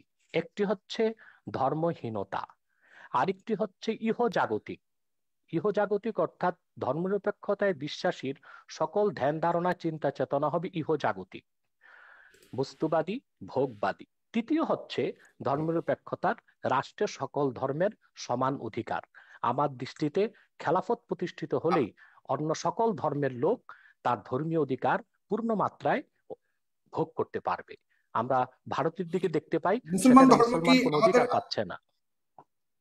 জি, জি মুসলমান ধর্মকে আপনার কাছে প্রশ্নটি রেখে যাচ্ছি, এরপর আমি শারীরিক কবির সাহেবের সাথে যাচ্ছি। আপনার কাছে প্রশ্নটা রেখে যাচ্ছি যে মানুষের স্বাধীনতা, বাক স্বাধীনতার কথা বলা হয়েছে, কিন্তু মানুষের ধর্ম চয়েসের স্বাধীনতাটা রয়েছে কিনা, বাই চয়েস। আমরা তো বাই বর্ন মুসলমান, কিন্তু অনেক প্রশ্ন উঠছে সে প্রগতিশীল সমাজ থেকে বা ইয়ে থেকে, যে বাই চয়েস কোনো ধরনের যখন ধর্ম পরিবর্তন বা গ্রহণ করা হয়, সেক্ষেত্রে আপনাদের অবস্থানটা কোথায়? আপনারা কিছু কিছু ক্ষেত্রে কঠোর হয়ে যান, বা সেখানেও বা মানুষের স্বাধীনতা বাই চয়েস ধর্ম পরিবর্তন করার স্বাধীনতা কতটুকু রয়েছে আমাদের দেশের মতো দেশে, সেখানে আপনি এটাকে কিভাবে দেখেন ইসলামিক আলোকে? জনাব শাহরিয়ার কবির, আপনি বলবেন দয়া করে। না, যেটা বলছেন উনি ধর্মনিরপেক্ষতা নিয়ে, হ্যাঁ, ধর্মনিরপেক্ষতার অনেকগুলো সংজ্ঞা আছে। আমি আপনাকে শুরু থেকে বারবার বলছি যে আজকে যে বিতর্কটা তুলেছেন, এটা বাংলাদেশের সংবিধান বুঝতে গেলে আপনাকে বঙ্গবন্ধুর 4 নভেম্বরের 72 সালে 4 নভেম্বরে গণপরিষদে যে ভাষণটি দিয়েছেন, যেখানে তিনি ব্যাখ্যা করেছেন 4 মূলনীতিকে, এবং সেইটা আপনাকে পড়তে হবে। সেটা না পড়ে অক্সফোর্ড ডিকশনারিতে কি বলেছে, কোন ডিকশনারিতে কি বলেছে, এটা দিয়ে বুঝবে না। বঙ্গবন্ধু ধর্মনিরপেক্ষতা বলতে কি বুঝিয়েছে বাংলাদেশের প্রেক্ষিতে, সেটা আপনাকে বুঝতে হবে। প্রথমত, আমি এটা আমার বহু লেখাতে বলেছি, আমার অন্তত 1 ডজনের উপর বই আছে সংবিধান এবং এগুলো নিয়ে, বঙ্গবন্ধু রাজনৈতিক দর্শন নিয়ে। আমি সেখানে পরিষ্কার বলেছি, বাংলাদেশের এই যে সংবিধানের 4 মূলনীতির মধ্যে 3টে মূলনীতির ব্যাপারে বঙ্গবন্ধু নতুন সংজ্ঞা দিয়েছে। বঙ্গবন্ধুর গণতন্ত্রের সংজ্ঞা এটা কিন্তু আব্রাহাম লিঙ্কনের সেই গণতন্ত্রের সংজ্ঞা নয়, state by the people, for the people, of the people, এটা নয়। বঙ্গবন্ধু পরিষ্কার ভাবে বলেছেন, আমি শোষিতের গণতন্ত্র কায়েম করতে চাই। শোষিতের গণতন্ত্র বলে পশ্চিমের গণতন্ত্রে আপনি কোনো সংজ্ঞা পাবেন না। এটা পশ্চিমের গণতন্ত্র নয়, এটা হচ্ছে বাংলাদেশের গণতন্ত্র, যে গণতন্ত্রের স্বপ্ন বঙ্গবন্ধু তার বিভিন্ন রচনাবলিতে লিখেছেন। বাংলাদেশ হওয়ার বহু আগে থেকে, 52 সাল থেকে তিনি তার বিভিন্ন ভাষণে বলেছেন। একইভাবে সমাজতন্ত্র তিনি সম্পর্কে একই কথা বলেছেন, আমি কমিউনিস্ট নই, আমি সমাজতন্ত্রে বিশ্বাস করি। আব্বাসী সাহেব যথার্থভাবে বলেছেন, বঙ্গবন্ধু ব্যক্তিগত জীবনে অত্যন্ত ধর্মপরায়ণ একজন মানুষ ছিলেন। তার আত্মজীবনীতেও আছে, সেটা কারাগারে রোজ নামতে হচ্ছে, 5 ওয়াক্ত নামাজ পড়তেন এবং ইসলামের বিধিবিধান সবকিছু তিনি মেনে চলতেন। তৃতীয়ত যেটা হচ্ছে, সমাজতন্ত্রের ব্যাপারে তিনি পরিষ্কার বলেছেন, না ধর্মনিরপেক্ষতা, বিশেষ করে ধর্মনিরপেক্ষতার ব্যাপারে আমার ছবিতে, পোর্ট্রেট অফ জিহাদ ছবিতে, আবুল আলা মওদুদির পুত্র হায়দার ফারুক মওদুদি, তাকে পাকিস্তানের সবাই একজন বিশিষ্ট ইসলামিক চিন্তাবিদ হিসেবে জানেন, এবং মওদুদির আদর্শের রাজনীতির তিনি কট্টর সমালোচক। তো তিনি তার পিতাকে একদম মোনাফেকি বলেছেন আমার ছবিতে, এবং কতগুলো উদাহরণ দিয়ে বলেছেন যে আমার পিতা সবাইকে বলতে তাকে মাদ্রাসায় পড়ো, তার 9 ছেলে মেয়েকে তিনি ইংলিশ মিডিয়াম স্কুলে পড়িয়েছেন। তো এবং তিনি রাজনীতিটাকে সবসময় বাড়িতে ঢোকার আগে বাইরে রেখে আসতেন, যেমন করে ড্রাগ পেডলাররা যেমন করে। এই মওদুদির পুত্র হায়দার ফারুক মওদুদি আমাদের এখানে এসেছিলেন, খুবই লিবারেল একজন ইসলামিক স্কলার। আমাদের সম্মেলনে তিনি পরিষ্কারভাবে বলেছিলেন, জামাত ইসলামীর সমালোচনা করতে গিয়ে তিনি যেটা বলেছেন যে ধর্মনিরপেক্ষতাকে আমাদের দেশে, বিশেষ করে মুসলমান প্রধান দেশে বিকৃতভাবে এটাকে ব্যাখ্যা করা হচ্ছে বা সংজ্ঞা নির্ধারণ করা হচ্ছে। যেমন আরবিতে ধর্মনিরপেক্ষতা, আপনি গুগল খুলে দেখুন, ধর্মনিরপেক্ষতার আরবি শব্দ হচ্ছে দুনিয়াই, যেটা যথার্থভাবে আব্বাসী সাহেব বলেছেন ইহজাগতিকতা। এবং ফ্রান্সে আপনি দেখুন ধর্মনিরপেক্ষতা অনেকটা হচ্ছে নাস্তিকতা সমার্থক, কারণ সেখানে বলছে ফ্রান্সে কোনো পাবলিক প্লেসে রিলিজিয়াস কোনো সাইন থাকতে পারবে না, যেমন সেটা খ্রিস্টান প্রধান দেশ, কিন্তু আপনি ক্রস কোনো স্কুলে, পাবলিক স্কুলে ক্রস ঝোলাতে পারবে না, সেটা তাদের কনস্টিটিউশনের বিরুদ্ধে যায়। উর্দু ডিকশনারিতে আরো এক্সট্রিম ভাবে করা হয়েছে। বাবাই উর্দু যখন উর্দু ডিকশনারিতে সেকুলারিজম উর্দু করেছেন লাদিনী, লাদিনী অর্থ হচ্ছে ধর্মহীনতা। সুতরাং ধর্মনিরপেক্ষতার বিভিন্ন ব্যাখ্যা পশ্চিমে আছে এবং অ্যারাবিক ওয়ার্ল্ডে আছে, উর্দুতে আছে, উর্দু ভাষায় আছে, ফার্সি ভাষাতে আছে, কিন্তু বঙ্গবন্ধু ধর্মনিরপেক্ষতার একটা নতুন সংজ্ঞা দিয়েছেন, যেটা নিয়ে তখন বাম বুদ্ধিজীবীরা সমালোচনাও করেছিলেন, সিরাজুল ইসলাম বদরুদ্দিন ওমরেরা। তারা বলেছিলেন সেকুলারিজমের বাংলা হবে ইহজাগতিকতা, বঙ্গবন্ধু ভুলভাবে এটা ধর্মনিরপেক্ষতা করেছেন। আমার জবাব হচ্ছে বঙ্গবন্ধু জেনে বুঝে সেকুলারিজমের বাংলা ধর্মনিরপেক্ষতা করেছেন, কারণ বঙ্গবন্ধু ওই ইহজাগতিকতায় বিশ্বাস করেন না যেটা কমিউনিস্ট বা নাস্তিকরা যেটা করে। বঙ্গবন্ধু কমিউনিস্ট ছিলেন না, তিনি নাস্তিকও ছিলেন না, তিনি পুরোপুরি আস্তিক ছিলেন। ধর্ম তিনি বিশ্বাস করতেন, তিনি তার কন্যা সবাই ধর্মে বিশ্বাস করেন, কিন্তু ধর্মকে রাজনীতি থেকে পৃথক রাখতে হবে এইটা ভাষণে তিনি পরিষ্কারভাবে উল্লেখ করেছেন এবং 72-এর সংবিধানে সেটা রাখা হয়েছে। বঙ্গবন্ধুকে হত্যার পর এগুলো সংবিধানের, আমি বললাম যে পাকিস্তানিকরণগুলো হয়েছে বঙ্গবন্ধুকে হত্যার পরে, তার আগে নয়। এখন তার কন্যা ফিরে আসার পর 4 মূলনীতি ফিরে এসছে, কিন্তু 4 মূলনীতির ব্যাপারে বলা হচ্ছে, আমি গোটা সংবিধানের সমালোচনার কথা কখনো বলিনি। আমি বলেছি সংবিধানের রাষ্ট্রের 4 মূলনীতির বিরুদ্ধে কোনো কাজ করা যাবে না, কারণ এটা সংবিধান বলে দিচ্ছে। 4 মূলনীতির পরিপন্থী কোনো আইন কোথাও কিছু থাকতে পারবে না। আমাদের এখনো শরিয়া আইন নয়, এখানে সেকুলার আইন দিয়ে রাষ্ট্র ব্যবস্থা পরিচালিত হয়, যদিও জামাত, হেফাজত, খেলাফত এরা সবাই শরিয়া আইন কায়েম করবার কথা বলছে, ব্লাসফেমি আইন কায়েম করার কথা বলছে, এবং ভিন্ন মত ভিন্ন ধর্মের সবার বিরুদ্ধে তারা বিষোদ্গার করতে দেখি এরা সহ্য করা হবে না, থাকবে না। ওয়াজগুলো শুনলে আপনি বুঝবেন। আমার কথা খুব পরিষ্কার যে ধর্ম একটা আধ্যাত্মিক ব্যাপার। আপনি যখনই বলবেন যে কি ধর্ম এটা রাজনৈতিক ব্যাপার, তখনই বিভেদ আসবে। উদাহরণ দিয়ে বলি আপনাকে, এটা আপনাকে একটু বুঝতে হবে। 52 সালে যখন পাকিস্তানে কাদিয়ানি দাঙ্গা হলো, মওদুদির নির্দেশে কাদিয়ানি মাসালা যখন লিখলেন, প্রচুর কাদিয়ানিকে সেখানে হত্যা করা হলো। বলা হলো কাদিয়ানিরা মুসলমান নয়, এদেরকে হত্যা করতে হবে। এবং সে কাদিয়ানি দাঙ্গার পরে লাহোরে পাকিস্তানে একটা সামরিক আদালত, একটা কমিশন গঠন করেছিল। প্রথমে আদালত করা হয়েছিল, পরে কমিশন হয়েছে, জাস্টিস মুনির কমিশন এটার নাম ছিল। জাস্টিস মুনিরের নেতৃত্বে একটা কমিশন করা হয়েছিল। এই কমিশন পাকিস্তানের 15 জন ইসলামিক স্কলারকে এবং ধর্মীয় রাজনৈতিক দলের নেতাকে, যেসব ধর্মভিত্তিক রাজনৈতিক দল আছে, জামাত ইসলামী এবং নিজামী ইসলামী তখন ছিল, এদেরকে ডেকেছিলেন এবং তারা কতগুলো প্রশ্ন করেছিলেন। এই মুনির কমিশনের রিপোর্টটা আমি মনে করি একটা যুগান্তকারী বক্তব্য, যেটা হচ্ছে কেন একটা রাষ্ট্র ধর্মের ভিত্তিতে হতে পারে না। সেখানে মুনির কমিশন 4টা প্রশ্ন করেছিল প্রধান ইস্যুতে। একটা হচ্ছে ইসলাম কাকে বলে, মুসলমান কাকে বলে, এবং সেইখানে তারা বলছেন যে 15 জনের মধ্যে 15 জন 15টা ব্যাখ্যা দিয়েছেন ইসলাম এবং মুসলমানের। তারপর কতগুলো প্রশ্ন তারা করছেন, যেমন জামাত ইসলামীকে বলেছেন যে আচ্ছা আপনারা তো ইসলামী হুকুমতে বিশ্বাস করেন, কারণ দেশের অধিকাংশ মানুষ হচ্ছে মুসলমান, তাদের অনুযায়ী শরিয়া আইন অনুযায়ী চলবে। তো ভারতের সংখ্যাগরিষ্ঠ মানুষ তো হচ্ছে হিন্দু, তারা যদি এখন মনুর রাজত্বে বিশ্বাস করে, মনুর সংবিধানে বিশ্বাস করে, হিন্দু আইনে ভারত চলবে, আপনি কি সেটা মেনে নেবেন? তিনি বললেন যে ওটা ভারতের ব্যাপার, আমাদের ওখানে কিছু বলার। ওকে, একটা সেকেন্ড সেটা হচ্ছে, এখন ধরুন ভারত পাকিস্তানের সঙ্গে একটা যুদ্ধ হলো, এখন সেখানে ভারতের মুসলমানদের দায়িত্বটা কি হবে? না, প্রথমে বলে যে পাকিস্তানের হিন্দুদের দায়িত্বটা কি হবে, এখানে তো হিন্দুরা আছে। উনি বললেন না, নিশ্চয়ই ভারতের সঙ্গে পাকিস্তানের যুদ্ধ হলে হিন্দুদের তো অবশ্যই পাকিস্তানকে সমর্থন করতে হবে, ভারতের বিরুদ্ধে যুদ্ধ করতে হবে। তারপর বললেন এবার আসুন সেখানে ভারতের মুসলমানদের দায়িত্বটা কি হবে। তারা পরিষ্কার বললেন যে ভারতের মুসলমানদের দায়িত্ব হচ্ছে পাকিস্তানের পক্ষে, ইসলামের পক্ষে লড়াই করা, তার নিজের দেশের বিরুদ্ধে। তো এরপরে তারা আরো অনেকগুলো এই ধরনের অসঙ্গতিপূর্ণ প্রশ্ন করেছেন এবং তারপর বললেন যে কে মুসলিম কে মুসলিম নয় এটা নির্ধারণ করার দায়িত্ব সংবিধান সরকারকে দেয়নি।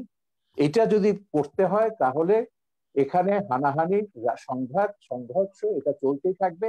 সুতরাং ওই যে কাদিয়ানীদেরকে তখন যত মুসলমান অমুসলিম ঘোষণার দাবি করেছিল, তখন তারা বলেছিলেন এটা রাষ্ট্রের এখতিয়ার নয়, এটা ধর্মের এখতিয়ার, এবং ইসলামেও আছে মোহাম্মদের উম্মতদের মধ্যে এতগুলো ভাগ হবে, কতগুলো ৭৩টা ভাগ হবে, এবং তারা কি কোথায় কি যাবে, বেহেশতে যাবে না দোজখে যাবে, আমি সেই বিতর্কে যাচ্ছি না। ইসলামের এগুলো ভাগ নিয়ে তিনি যেমন বলেন মদদি নিয়ে তাদের মধ্যে আলেমদের মধ্যে দ্বিমত আছে, খেলাফত নিয়ে দ্বিমত থাকতে পারে, মদদিরা বিশ্বাস করেন, জামাত বিশ্বাস করে তারা গণতান্ত্রিক ভাবে ক্ষমতা যাবে, যে মদদি গণতন্ত্রকে একসময় কুফরি মতবাদ বলেছিলেন, নির্বাচনকে তিনি শিকারী কুকুরের দৌড় বলেছিলেন, পরে তারা আবার নারী নেতৃত্বকে হারাম বলেছিলেন, এগুলো পরে সবই তারা মেনে নিয়েছে। এইটা যদি রাজনীতিকে যদি আপনি নিয়ে আসেন, ধর্মকে যদি রাজনীতিতে নিয়ে আসেন, তাহলে এই যে বিভক্তিগুলো, এই বিভক্তিগুলো কিন্তু আপনাকে টুকরো টুকরো করে দেবে। পাকিস্তানের দিকে তাকিয়ে দেখুন, ইরাকের দিকে তাকিয়ে দেখুন, আল কায়দা আইসিস কি করেছে, তারা তো যা করেছে ইসলামের নামে কিন্তু করেছে। আমার এখানে একটা প্রশ্ন আছে আপনার কাছে, আপনি কি মনে করেন ভারত ধর্মনিরপেক্ষ? ভারত সাংবিধানিক ভাবে ধর্মনিরপেক্ষ, কিন্তু বর্তমানে ভারত যেটা করছে এটাকে মোটেই ধর্মনিরপেক্ষ বলা যাবে না। সেখানে ধর্মনিরপেক্ষতা রাষ্ট্রীয় জড়াজড়ি দিয়েছে। সেখানকার যে ধর্মীয় জনগোষ্ঠী রয়েছে সেখানে কি উগ্রপন্থা রয়েছে কিনা আপনি কি মনে করেন? অবশ্যই আছে, এবং সেখানে তো তার বিরুদ্ধে লড়াই করতে হবে। সেখানকার হিন্দুদের প্রধান দায়িত্ব হচ্ছে সেকুলারিজমে যেসব হিন্দুরা বিশ্বাস করেন সেখানকার সংখ্যালঘিষ্ঠ মুসলমানদের প্রতিষ্ঠা এবং রক্ষার দায়িত্ব তাদের। হিন্দু মৌলবাদের যে উত্থান হয়েছে বর্তমানে, সেটাকে আপনি কতটুকু বিশ্বাস করেন? এবং সেই হিন্দু মৌলবাদের সর্বশক্তির সহায়তা নিয়ে বর্তমানে বিজেপি সরকার অধীন রয়েছে। আমি এটা কখনো অস্বীকার করছি না, তো আমি মানা করলাম কখন? এটা ভারত কেন বলছেন? সারা বিশ্বব্যাপী এখন মৌলবাদের ধর্মের নামে উন্মাদনা হচ্ছে, ভারতে হিন্দু ধর্মের নামে হচ্ছে, বেশি আমাদের মুসলিম ধর্ম নিয়ে কেন হচ্ছে সেটাই প্রশ্ন। কে বলছে? কে মুসলিম নিয়ে কথা বলছে?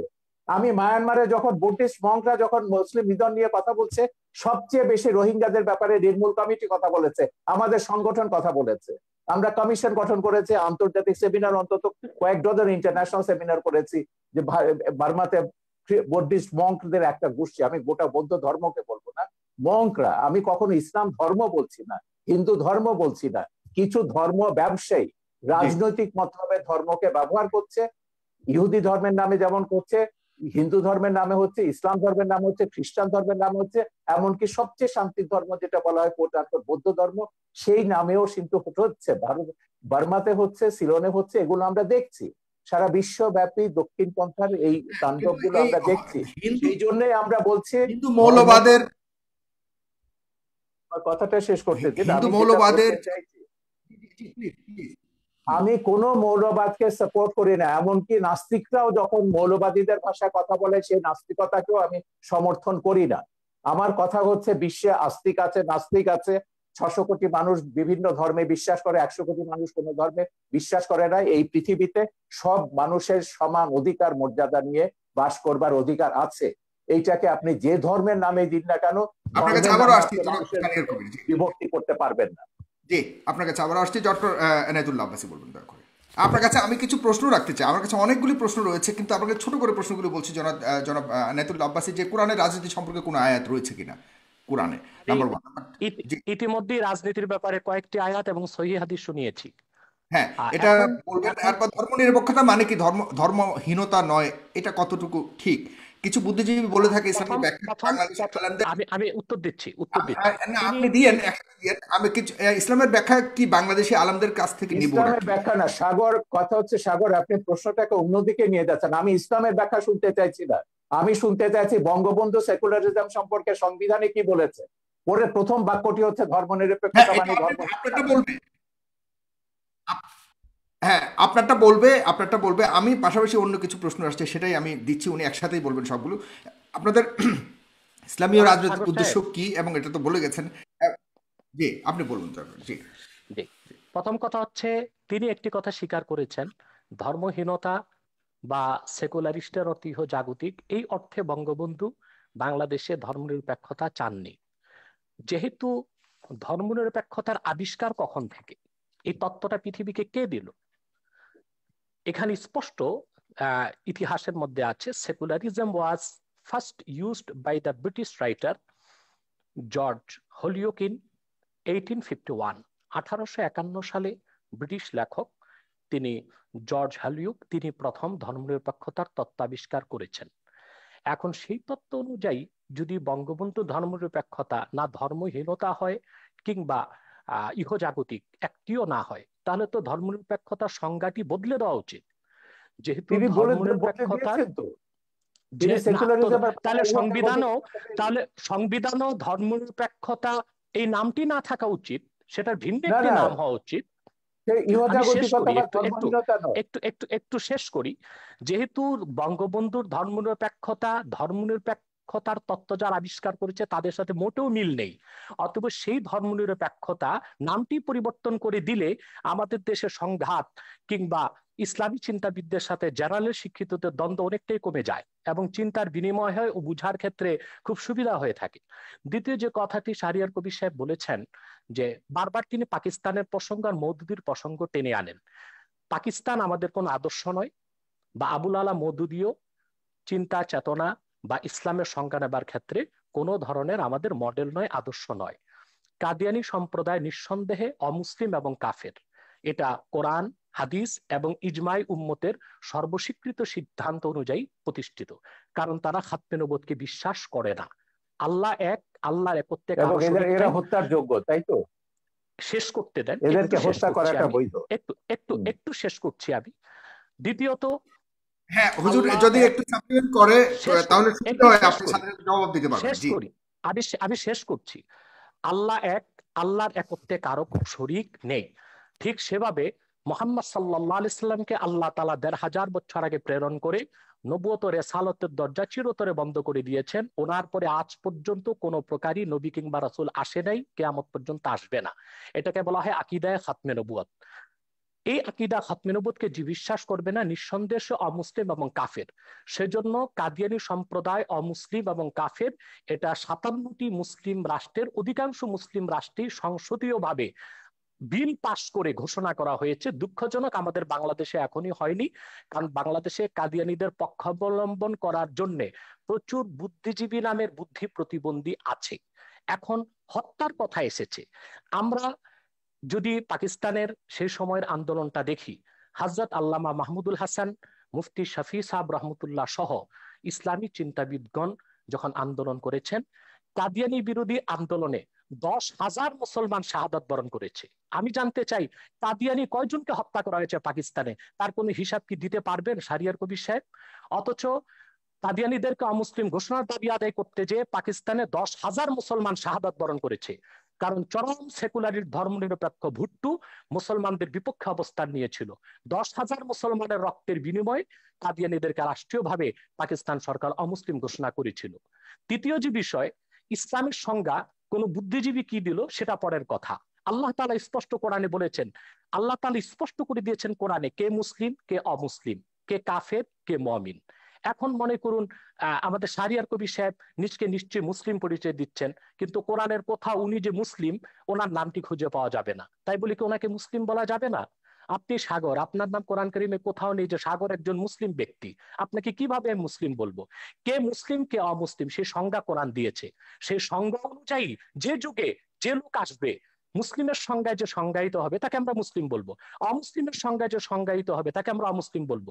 যেহেতু কোরআন সুন্নাহ ও ইজমাই উম্মতের মতে কাদিয়ানী সম্প্রদায় অমুসলিম, সেজন্য আমরা তাদেরকে অমুসলিম এবং কাফের জানি, এবং এটা কোরআনের মত, হাদিসের মত, ইজমাই উম্মতের মত।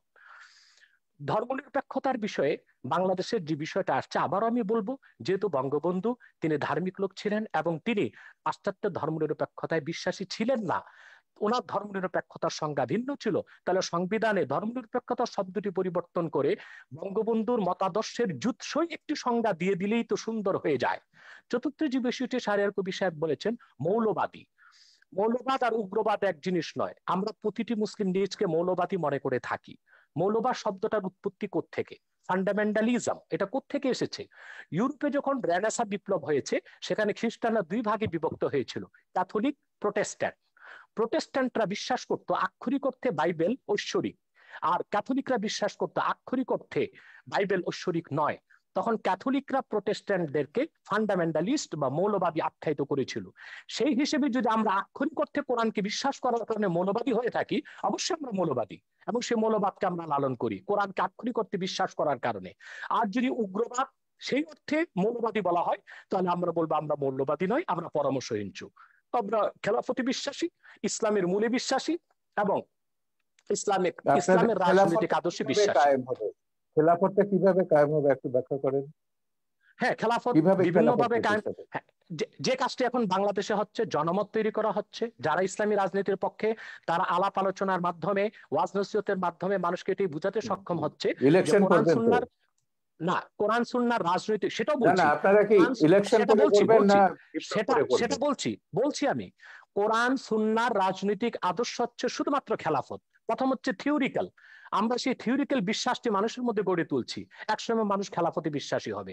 এখন যদি সেই খেলাফতকে প্রতিষ্ঠা করতে যে আমাদেরকে ইলেকশন করতে হয়, সেটা ইলেকশনকে খেলাফত সমর্থন করে না। কিন্তু শরীয়তের একটি অন্যতম উসুল হচ্ছে যে আয-যারুরাতু তুবিহুল মাহযুরাত। আরেকটি উসুল হচ্ছে আয-যারুরাতু তাতাকাদ্দারু বিকাদরি যারুরা। বিশেষ প্রয়োজনে, আপৎকালীন মুহূর্তে যা নিষিদ্ধ তা সাময়িক সময়ের জন্য করা যেতে পারে।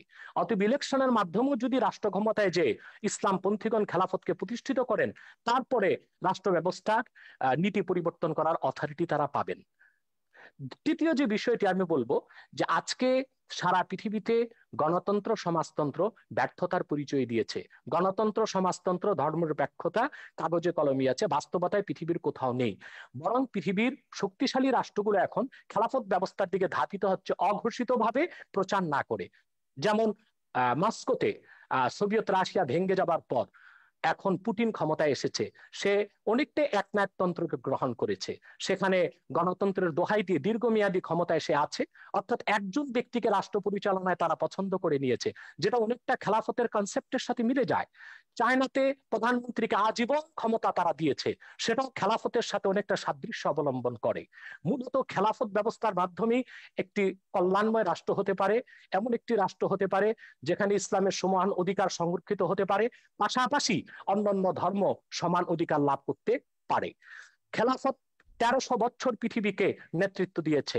সেই খোলাফায়ে রাশিদিন, তাদের পরে খেলাফতে বনি উমাইয়া, খেলাফতে বনি আব্বাস, এবং অটোমান সাম্রাজ্য যেটাকে বলা হয় খেলাফতে উসমানিয়া, 1924 সাল পর্যন্ত বিশ্বকে নেতৃত্ব দিয়েছে।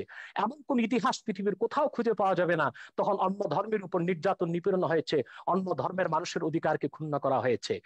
বাদশাহ আকবর যখন দ্বীন এলাহিকে প্রতিষ্ঠিত করেছিল ভারতে, পরবর্তীতে তার নাতি বাদশাহ আলমগীর যখন খেলাফতের অনেকটা কনসেপ্ট গ্রহণ করেছিল, ইসলামী শরিয়া ব্যবস্থাকে চালু করেছিল, বিধিবদ্ধ ইসলামের সংবিধান ফাতাওয়া হিন্দিয়া বা ফাতোয়া আলমগীরি সংকলন করেছিলেন, তখন ভারতে কোথাও কোন একটি হিন্দু মন্দিরের উপর আঘাত করা হয়নি, হিন্দুদের কোনো উপাসনালয়, কোনো ধর্মস্থানে আঘাত করা হয়নি। হিন্দুরা অত্যন্ত অবলীলায় এবং সুন্দরভাবে তাদের ধর্ম পালনের সুযোগ পেয়েছে।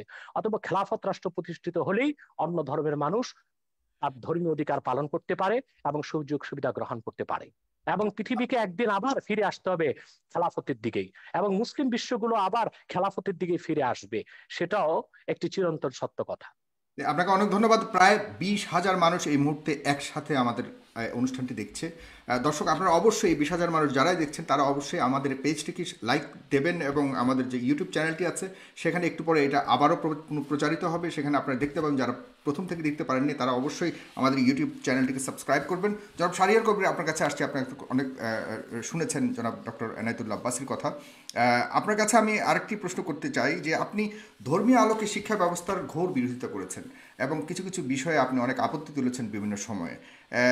সেটা আসলে যদি বাই চয়েস হয়ে থাকে যে আমি ধর্মীয় শিক্ষায় শিক্ষিত হতে চাই, সেখানে সমস্যাটা কেন, আপত্তিটা কেন? না, ধর্মীয় শিক্ষার তো আমি কখনো বিরোধিতা করিনি। আমি কখনো বলিনি মাদ্রাসা ব্যবস্থা তুলে দিতে হবে, যদি আমাদের সংবিধানে আছে একমুখী শিক্ষা হতে হবে। আমরা বলেছি বিশেষ করে কওমি মাদ্রাসা নিয়ে, যে কওমি মাদ্রাসায় যারা পড়ে, আমাদের দেশের গরিব মানুষের ছেলেরা এখানে পড়ে, এতিমরা পড়ে এখানে, কারণ এই একটা বৃহৎ সংখ্যক ছাত্র বা তরুণ গোষ্ঠীকে আমরা কেন ওই উগ্র মৌলবাদীদের জিম্মি করে রেখে দেব? এখানকার ক্যারিকুলামে কিন্তু আমাদের কোনো হাত নেই। এরা বাংলাদেশের মুক্তিযুদ্ধের ইতিহাস জানে না। তাদের যে জাতি যে হাজার বছরের বাঙালি জাতির যে একটা সমৃদ্ধ ইতিহাস রয়েছে, সম্প্রীতির ইতিহাস রয়েছে, মানবতার ইতিহাস রয়েছে, মানুষকে ভালোবাসার ঐতিহ্য রয়েছে, এগুলো কিন্তু কিছুই তারা জানে না। তাদের মাথার মধ্যে জেহাদ ঢোকানো হচ্ছে, খেলাফত ঢোকানো হচ্ছে, ভিন্ন মত, ভিন্ন ধর্ম, ভিন্ন জীবনধারা যারা বিশ্বাসী তাদেরকে হত্যা করতে হবে। হত্যার বিবরণগুলো দেখলেই তো আপনি বুঝবেন।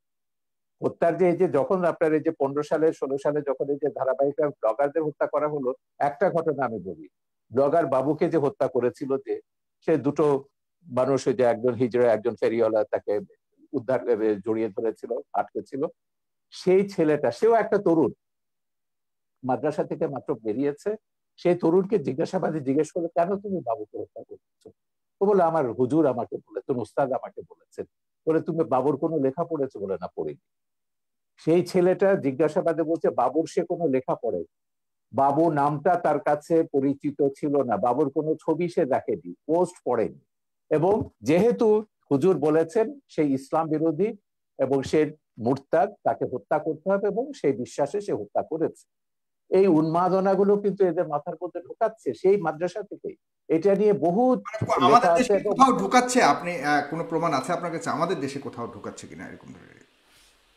আমরা 2013 সালে হেফাজত জামাতের এই তাণ্ডবের পরে একটা শ্বেতপত্র বার করেছি। 1000টা মাদ্রাসা, কওমি মাদ্রাসায় তদন্ত করেছি, এবং আমাদের যে এবং ওই রাতে কারা কতজনকে হত্যা করা হয়েছিল সেটা রিপোর্ট আমাদের শ্বেতপত্রে আছে, যেটা হেফাজত পর্যন্ত চ্যালেঞ্জ করেনি। সেদিনও দেখলাম ওই বিতর্কে হেফাজতের এক নেতা বলছেন যে হ্যাঁ, নির্মূল কমিটি যে শ্বেতপত্র বের করেছে সেটাকে তারা অথেন্টিক মনে করেন। কিন্তু সেই শ্বেতপত্রে আমরা দেখিয়েছি আমাদের কওমি মাদ্রাসাগুলোতে তারা জাতীয় সঙ্গীত গায়। কেন? এটা প্রথমে বলছে এটা হচ্ছে সঙ্গীত হচ্ছে হারাম, ইসলামের গান গাওয়ার বিধান নেই। কেউ বলছে এটা হিন্দুর লেখা, কেউ বলছে এটা ভারতীয়র লেখা, এখানে কওমি তারানা হতে হবে, ইসলামী জোশের গান হতে হবে, তৈরি তারা গাইবে।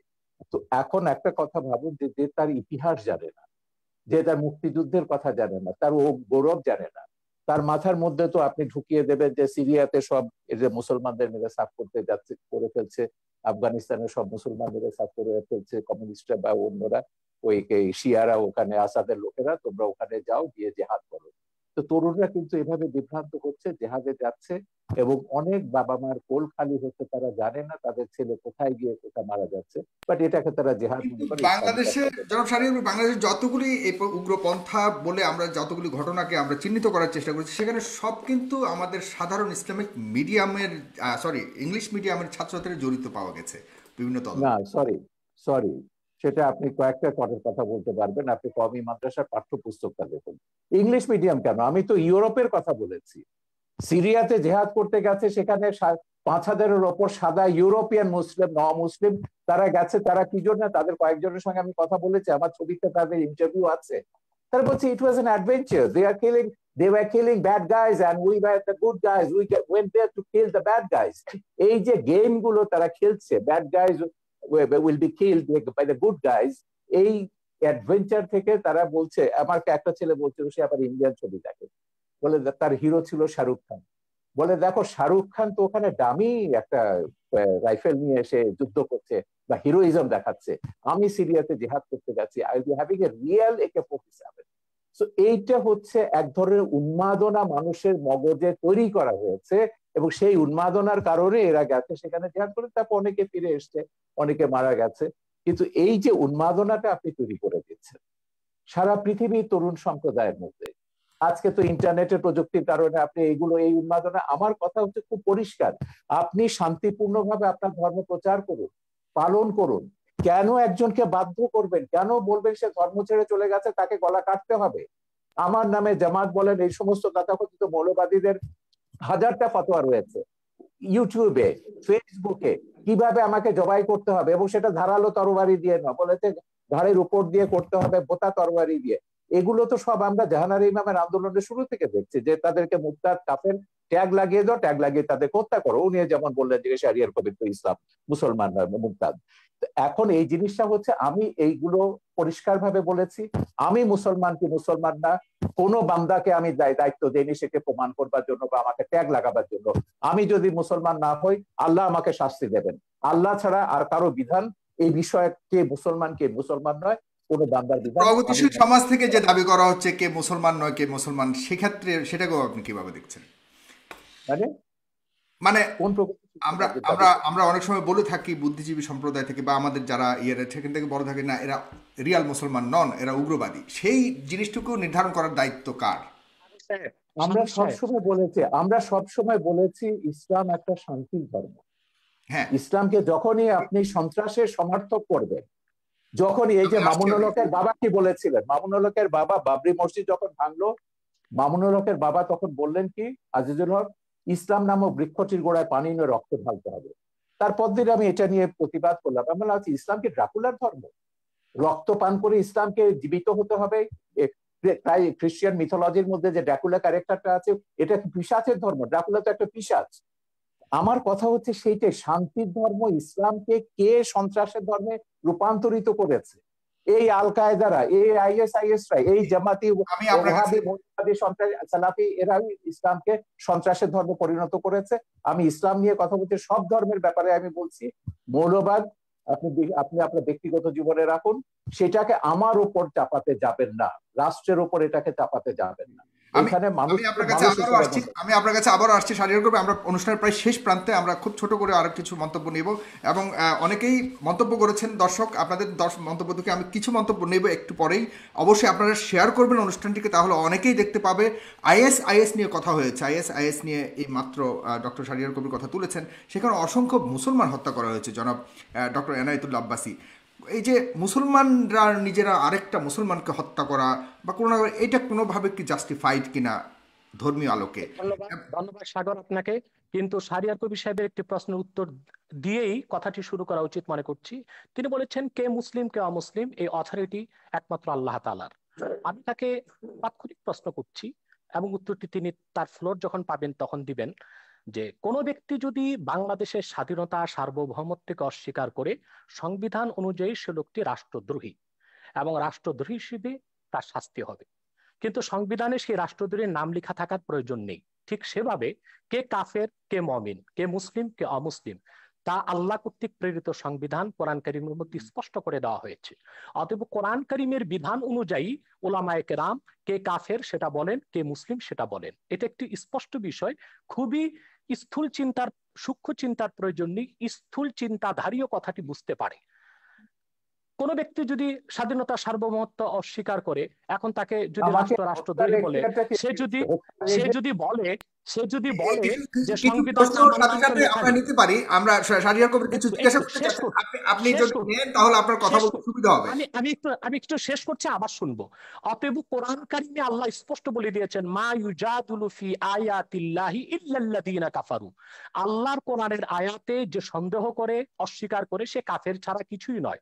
এখন কোরআন কারীমের 6666 খানা আয়াতের কোন একটি আয়াতকে কেউ যদি অস্বীকার করে, আল্লাহর সিদ্ধান্ত অনুযায়ী আমি তাকে কাফের বলবো। তাকে যে কাফের বলবে না সেও কাফের হয়ে যাবে।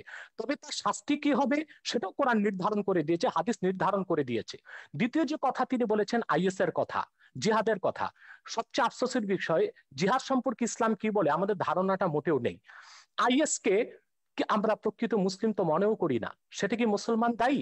আইএস এর প্রতিটি অস্ত্রের গায়ে লেখা ছিল, অস্ত্রের গায়ে it is the property of United state of America. Is এর অস্ত্রগুলো আমেরিকার দেওয়া। ইসলাম মুসলমানের চিরশত্রু আমেরিকা জিহাদ করার জন্য আইএস কে অস্ত্র দিবে কেন? তাতে তো বোঝা যায় দাল মে কুছ কালা হয়, কালা হয়। সন্ত্রাস ছড়িয়ে তার দায়ভার ইসলামের উপর দেওয়ার একটি নিউ কনজারভেটিভ ইহুদি খ্রিস্টানদের রক্ষণশীল সমাজের একটি অপচেষ্টা ছাড়া আর কিছু নয়। কিন্তু সবচেয়ে বড় কথা হচ্ছে, যারা অস্ত্র হাতে মধ্যপ্রাচ্যে জিহাদ করছে তাদেরকে আমরা সন্ত্রাসী বললাম, কিন্তু সেই সন্ত্রাস তৈরির পিছনে যারা ক্ষেত্র প্রস্তুত করলো তাদেরকে আমরা অপবাদ দিচ্ছি না কেন? আমেরিকা ইরাকে হামলা করেছে, অজুহাত ছিল সেখানে কেমিক্যাল উইপন আছে, রাসায়নিক অস্ত্র আছে।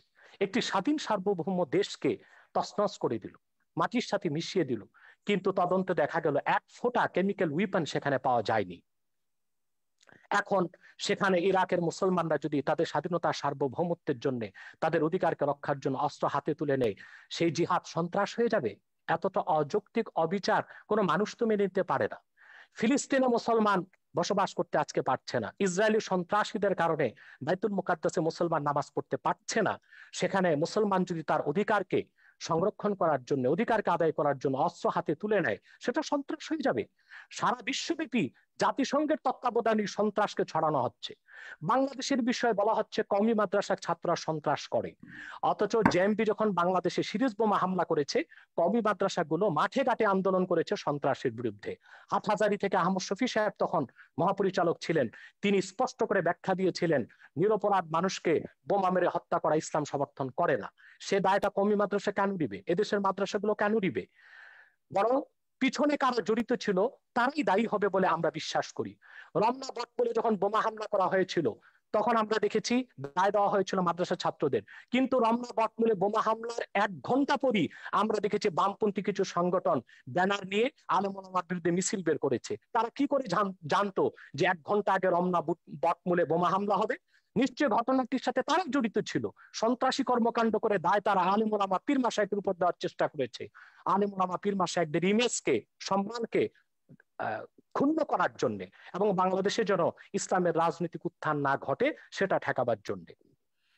অতএব না জেনে তথ্য প্রমাণ আমি ছাড়া। যেটা হচ্ছে, আপনি আহমেদ শফির কথা বললেন, আপনি একটু মন্তব্য করুন। এই আহমেদ শফি 2013 সালের 15ই ফেব্রুয়ারি সমস্ত তথাকথিত ইসলামিক পত্রিকাগুলোতে, জামাতের এবং তাদের সহযোগীদের পত্রিকা, আধা পৃষ্ঠা একটা খোলা চিঠি লিখেছেন প্রধানমন্ত্রীকে। সেখানে আমার নাম, মুনতাসির মামুনের নাম, জাফর ইকবালের নাম, আমাদের সবার নাম উল্লেখ করে বলেছিলেন এইসব নাস্তিক, মুরতাদ, কাফের এরা। এবং তারপর যেটা ব্লগারদের বিরুদ্ধে তিনি তার ঘাতকদেরকে লেলিয়ে দিলেন, তারপর তো সিরিজ অফ ব্লগার হত্যা আমরা দেখলাম, এবং প্রত্যেকে তারা বলেছে, এবং যারা ওই যে ইয়েটা করেছে, এই হলি আর্টিজান ঘটিয়েছে, তারাও বলেছে তারা জাকির নায়কের ওয়াজ শুনে এবং আহমদ শফির ওয়াজ শুনে তারা এগুলো করেছে। ধর্ষণের ব্যাপারে তিনি যেটা বলেছেন, ধর্ষণটা বেড়েছে কেন? আহমদ শফির সেই ওয়াজ কি আমরা ভুলে গেছি? এখনো ইউটিউবে আপনি পাবেন যে গার্মেন্টস এর মেয়েদেরকে তিনি ঘর থেকে বেরোতে মানা করছেন, ঘর থেকে বেরোলে পুরুষের লালা ঝরবে, এবং যে পুরুষের লালা ঝরবে না সে পুরুষ নয়, তাদেরকে প্রকারান্তরে যে গার্মেন্টস এর মেয়েদেরকে জেনাকারিনী বলছে, যে এরা বাইরে যায় জেনা করবার জন্য। এবং আমার ওই ছবি তো ওখানে আছে, একজন এসে বলেছেন যে ইসলামী আইন অনুযায়ী তিনি প্রমাণ ছাড়া এমন কথা বলতে পারেন না, সেই অনুযায়ী তার 80টা দৌড়াপেক হবে। আমি সেইখানে যাচ্ছি না, আমার কথা হচ্ছে দিস ইজ বাংলাদেশ, এটা বাংলাদেশ। এখানে এখনো ইসলামী হুকুমত কায়েম হয়নি, এখনো কোরআনের আইন কায়েম হয়নি। বাংলাদেশ চলবে বঙ্গবন্ধু যে সংবিধান দিয়ে গেছেন সেই সংবিধান অনুযায়ী। যেদিন আপনারা খিলাফত কায়েম করবেন সেদিন আপনাদের কোরআনের আইন কায়েম করুন, আমাকে 100 বার আপনারা হত্যা করুন, তাতে কিছুই যায় আসে না। কিন্তু কথা হচ্ছে যতক্ষণ পর্যন্ত এটা বাংলাদেশ আছে, ততক্ষণ পর্যন্ত বাংলাদেশের সংবিধানের মূলনীতি আপনাকে বিশ্বাস করতে হবে, আমার বাঙালিত্বের চেতনাকে বিশ্বাস করতে হবে। ধর্ম আমি 100 বার বদলাতে পারি, কিন্তু আমি কখনো আমার এথনিক আইডেন্টিটি, বাঙালি সত্তা, আপনিও এখন বাংলায় কথা বলছেন, আপনি নিজেও একজন 1000 বছর ধরে আপনার পূর্বপুরুষরা বাঙালি ছিলেন, এবং ইসলাম গ্রহণ করবার আগে অন্য ধর্ম ছিল কিংবা কোনো ধর্ম ছিল না। ধর্ম আপনি বদলাতে পারেন, কিন্তু যেটা আপনি বদলাতে পারেন না সেটা হচ্ছে আপনার জাতিসত্তা, এথনিক আইডেন্টিটি। এথনিসিটি অনুযায়ী আমরা 5000 বছরের একটা প্রাচীন জাতি, এই প্রাচীন জাতির আমাদের একটা সভ্যতা আছে, ঐতিহ্য আছে, এবং সংবিধানে এগুলো রক্ষার কথা দায়িত্ব রাষ্ট্রকে দেওয়া হয়েছে। আমাদের ঐতিহ্য এগুলো আমাদের রক্ষা করতে হবে, তারপরে আমরা যে যা ধর্ম পালন করব। কেউ যদি ধর্ম পালন না করে তারও এই দেশে থাকবার সমান অধিকার মর্যাদা দিতে হবে, এবং আছে সংবিধান অনুযায়ী সেটা আছে। আমার কথা হচ্ছে সহিষ্ণুতা প্রদর্শন করুন, সৌভ্রাতৃত্ব প্রদর্শন করুন, ইসলামকে কলঙ্কিত করবেন না, রাজনীতি টেনে এনে সন্ত্রাসকে বৈধতা দিয়ে ইসলামকে আপনারা দয়া করে কলঙ্কিত করবেন না। পশ্চিমারা একটা অজুহাত পেয়ে গেছে, ইসলাম ব্যাশিং একটা শব্দ পশ্চিমে, এবং তাদেরকে গিয়ে বোঝাতে হয় যে না, আমাদের দেশে ইসলাম হচ্ছে এটা সুফিদের ইসলাম, এটা শান্তির ইসলাম, কিছু সংখ্যক বিপদগামী এগুলো আইএস আল কায়দার প্ররোচনায় তারা এগুলো করছে। কিন্তু এই কথাগুলো যখন আমরা ভিন্ন ধর্মকে যখন আক্রমণ করছি ওয়াজের নাম, ভিন্ন মতাবলম্বীদের যখন আক্রমণ করছি ওয়াজের নাম, এবং অশ্লীল কদর্য ভাষায় কথা বলা হচ্ছে, এবং তখন আপনি কি ধারণাটা দিচ্ছেন ইসলাম সম্পর্কে সেটা বলুন। এবং সেইটার যদি বদলা যদি ভারতের হিন্দু মৌলবাদীরা নেয় কিংবা বারবার বুদ্ধিস্ট মৌলবাদীরা নেয়, সেটার আপনি কি জবাব দেবেন? এই জন্য আমি বলি যে বিশ্বের 57টা দেশে মুসলমানরা মেজরিটি, মাইনরিটির রেসপেক্ট করুন, সমান অধিকার মর্যাদা দিন। তাদেরকে ওইভাবে ফতোয়া দিয়ে তাদেরকে হত্যা বা আঘাত করবার ক্ষেত্র তৈরি করবেন না, তাদেরকে প্ররোচিত করবেন না কাউকে যে না শাহরিয়ার কবিরকে হত্যা করলে তুমি বেহেশতে যাবে। এটাই তো তৈরি করা হচ্ছে উন্মাদনা। ব্লগার হত্যার পেছনে এটাই ছিল যে ওকে খুন করতে পারলে, বাবাকে খুন করতে পারলে তুমি বেহেশতে যাবে। জি, এইটাই আমি আপনার কাছে অনেকগুলি প্রশ্ন দর্শক সারি থেকে অনেকেই লিখেছেন। আমি সব প্রশ্ন করা সম্ভব নয়। প্রায় 9,000 শেয়ার করেছেন, এখান থেকে প্রায় হাজার হাজার মন্তব্য এসছে। কেউ কেউ লিখেছেন, যেমন এম.এ. বাসিত আশরাফ, তিনি লিখেছেন পৃথিবীতে, শাহরিয়ার কবির সাহেবের কাছে প্রশ্ন করেছেন, পৃথিবীতে প্রথম মানবাধিকার এবং নারীদের সম অধিকারের প্রতিষ্ঠাতা কে? উনি কি জানেন পশ্চিমা বিশ্বের দার্শনিকেরা পৃথিবীর শ্রেষ্ঠ মানব দরদী মানুষ হিসেবে কাকে স্বীকৃতি দেয়? ডেফিনেটলি তিনি কাকে মিন করেছেন আপনি জানেন। সেক্ষেত্রে আপনার বক্তব্য জানতে চেয়েছে এই একজন লেখক। এরপরে রয়েছেন কাফায়েতুল্লাহ সাহেব, আপনার মুক্তিযুদ্ধের অবদান সম্পর্কে জানতে চেয়েছে। এরপরে লিখেছেন, বাংলাদেশের স্বাধীনতা আন্দোলনে যারা যুদ্ধ করেছে তারা কি সবাই স্বাধীনতা বুঝতো? তারা কি জেনে শুনে সবাই মুক্তিযুদ্ধে অংশগ্রহণ করেছে? তাহলে নাস্তিকের বিরুদ্ধে আন্দোলন করতে হলে সবাইকে জানতে হবে কেন? এই ধরনের অনেকগুলি প্রশ্ন করেছেন। মাওলানা ওমর ফারুক লিখেছেন, পারভেজ জুয়েল লিখেছেন, এমডি মাসুম লিখেছেন, শাহিদ আহমেদ লিখেছেন, অনেকেই লিখছেন, লিখে যাচ্ছেন। আপনারা লিখতে থাকুন, আমি সম্ভব হলে কিছু নেব। তবে এই পর্যায়ে অনুষ্ঠানের শেষ প্রান্তে চলে এসেছি, 2 মিনিট করে শুধুমাত্র আপনারা দুজন আবারও শেষ বক্তব্য দেবেন। এগুলো কিন্তু জামাতিদের একটা পরিকল্পিত ব্লগ আছে। যখনই আমি কোনো কথা বলি টকশোতে 1000 2000 এগুলো ডিসলাইক আসবে এবং প্রশ্নগুলো করা হবে মুক্তিযুদ্ধ নিয়ে। এটা বলতে বলতে আমি ক্লান্ত হয়ে গেছি। আমার মুক্তিযুদ্ধের কি অবদান আছে, বাংলাদেশের স্বাধীনতা যুদ্ধের দলিলপত্রটা এটা আগাগোড়া পড়ুন। আমি বলে দেবো না কোন পৃষ্ঠা, আপনাকে পড়তে হবে। এই সুযোগে যদি মুক্তিযুদ্ধের ইতিহাসটা আপনাদের মাথায় ঢোকে, পড়ে দিন শাহরিয়ার কবির কি করেছে মুক্তিযুদ্ধের, সাংস্কৃতিক স্কোয়াডে কি অবদান ছিল, সেখানে পাবেন। দ্বিতীয় কথা হচ্ছে মানবাধিকার নিয়ে। এখন মানুষের অধিকার মর্যাদা প্রত্যেককে বিশ্বাস করতে হবে। এই পৃথিবীতে আমি শুরুতেই বলেছি যে আমরা 700 কোটি মানুষের মধ্যে 150 কোটি মুসলমান আছে, 150 কোটি হিন্দু আছে, 250 কোটি 200 কোটি খ্রিস্টান আছে, অন্য ধর্মাবলম্বী আছে, নাস্তিকও আছে। আমাদেরকে এই পৃথিবীটাকে বাসযোগ্য করতে হবে। এখানে বাঁচতে হবে সমান অধিকার মর্যাদাকে রেসপেক্ট করে। আমি শুধু এইটাই বলছি, আল্লাহ মানুষ সৃষ্টি করেছেন, আল্লাহ শুধু মুসলমান সৃষ্টি করেন। এইটুকু অন্তত শ্রদ্ধাবোধটা স্রষ্টার উপর। আপনার কোনো ডিরেক্ট কোনো প্রশ্ন রয়েছে কিনা একদম সম্পূর্ণভাবে, যেটা আপনি জানতে চান ডক্টর? না না, আমার কোনো প্রশ্ন নেই। আমি তো পরিষ্কার আছি, আমার অবস্থান সম্পর্কে আমি তো পরিষ্কার আছি। যারা বিভ্রান্ত তাদেরকে বলবো যে মানুষকে মানুষ হিসেবে মর্যাদা দিতে শিখুন। আল্লাহ বিচার করবেন কিয়ামতের পরে, কে দোজখে যাবে, কে বেহেশতে যাবে, কে কত পাপ করেছে, গুনাহ করেছে দুনিয়াতে।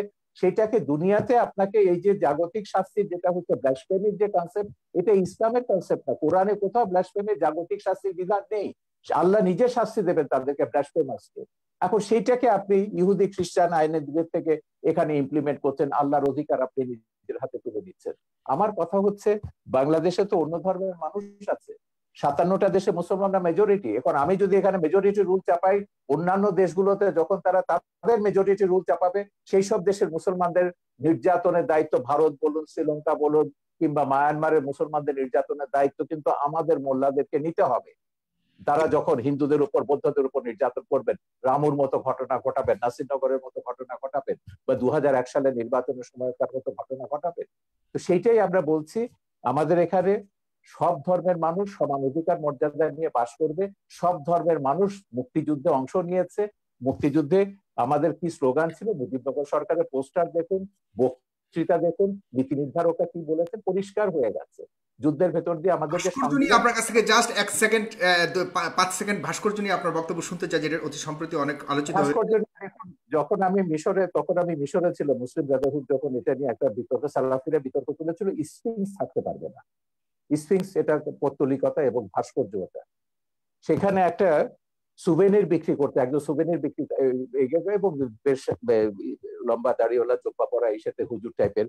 আমি সুভেনি কিনতে বললাম, আমি তুমি ওহাবিরা সালাফিরা ওহাবি না, সালাফিরা সেখানে বলছে যে কি এটা তো হারাম ইসে। বলে দেখো, এটা হচ্ছে আমাদের সংস্কৃতি। ধর্ম আর সংস্কৃতি এক জিনিস না। সংস্কৃতিটা হচ্ছে খ্রিস্টান মুসলমান নির্বিশেষে এটা সবগুলো আমাদের সংস্কৃতির অন্তর্গত। সালাফিরা দাবি করেছিল, মুসলিম ব্রাদারহুড তখন ক্ষমতায় ছিল, তারা সেটা ভাঙেনি। তিনি যে বলছেন যেসব দেশ খেলাফতের দিকে যাচ্ছে, বিশেষ করে তুরস্কের কথা তিনি উল্লেখ করলেন, হ্যাঁ তুরস্ক খেলাফতের কথা বলছে, একটা ভাস্কর্য ভেঙেছে, উল্টো তারা নাকি এখন বঙ্গবন্ধুর ভাস্কর্য বসাবে আঙ্কারাতে। এই হচ্ছে ইসলাম, যেটা এরদোয়ান তুরস্কে করছে। তুরস্কে আমি হযরত জালালউদ্দিন রুমির বিশাল ভাস্কর্য দেখেছি, অন্যান্য ইসলামিক সুফিদের ভাস্কর্য দেখেছি, ইরানে আমি সুফিদের ভাস্কর্য দেখেছি। তো ভাস্কর্যের সঙ্গে ইসলামের বিরোধ আছে, যেটা বলেন এটা সম্পূর্ণ রাজনৈতিক পক্ষপাতী। ভাস্কর্য সভ্যতার অংশ, ইতিহাসের অংশ, ইতিহাসের মহানায়ক সেটা ইসলামিক স্কলার আছেন, অন্যান্য আছেন, স্কলাররা আছেন। মিশরে যান, ইসলামিক স্কলার কেন, বুদ্ধিজীবীদের দেখবেন, সঙ্গীতকারদের দেখবেন।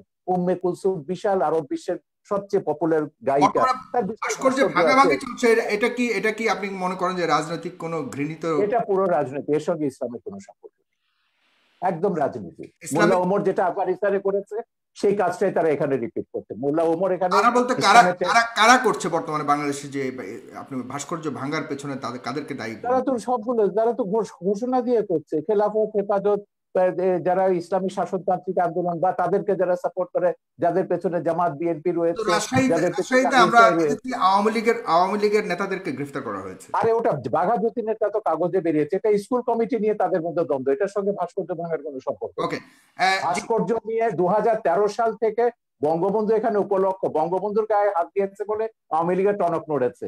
কেন হেফাজতে 13 দফায় ভাস্কর্য ভাঙার কথা নেই? জামাত ইসলামী আগে ভাস্কর্য ভাঙার কথা বলেনি।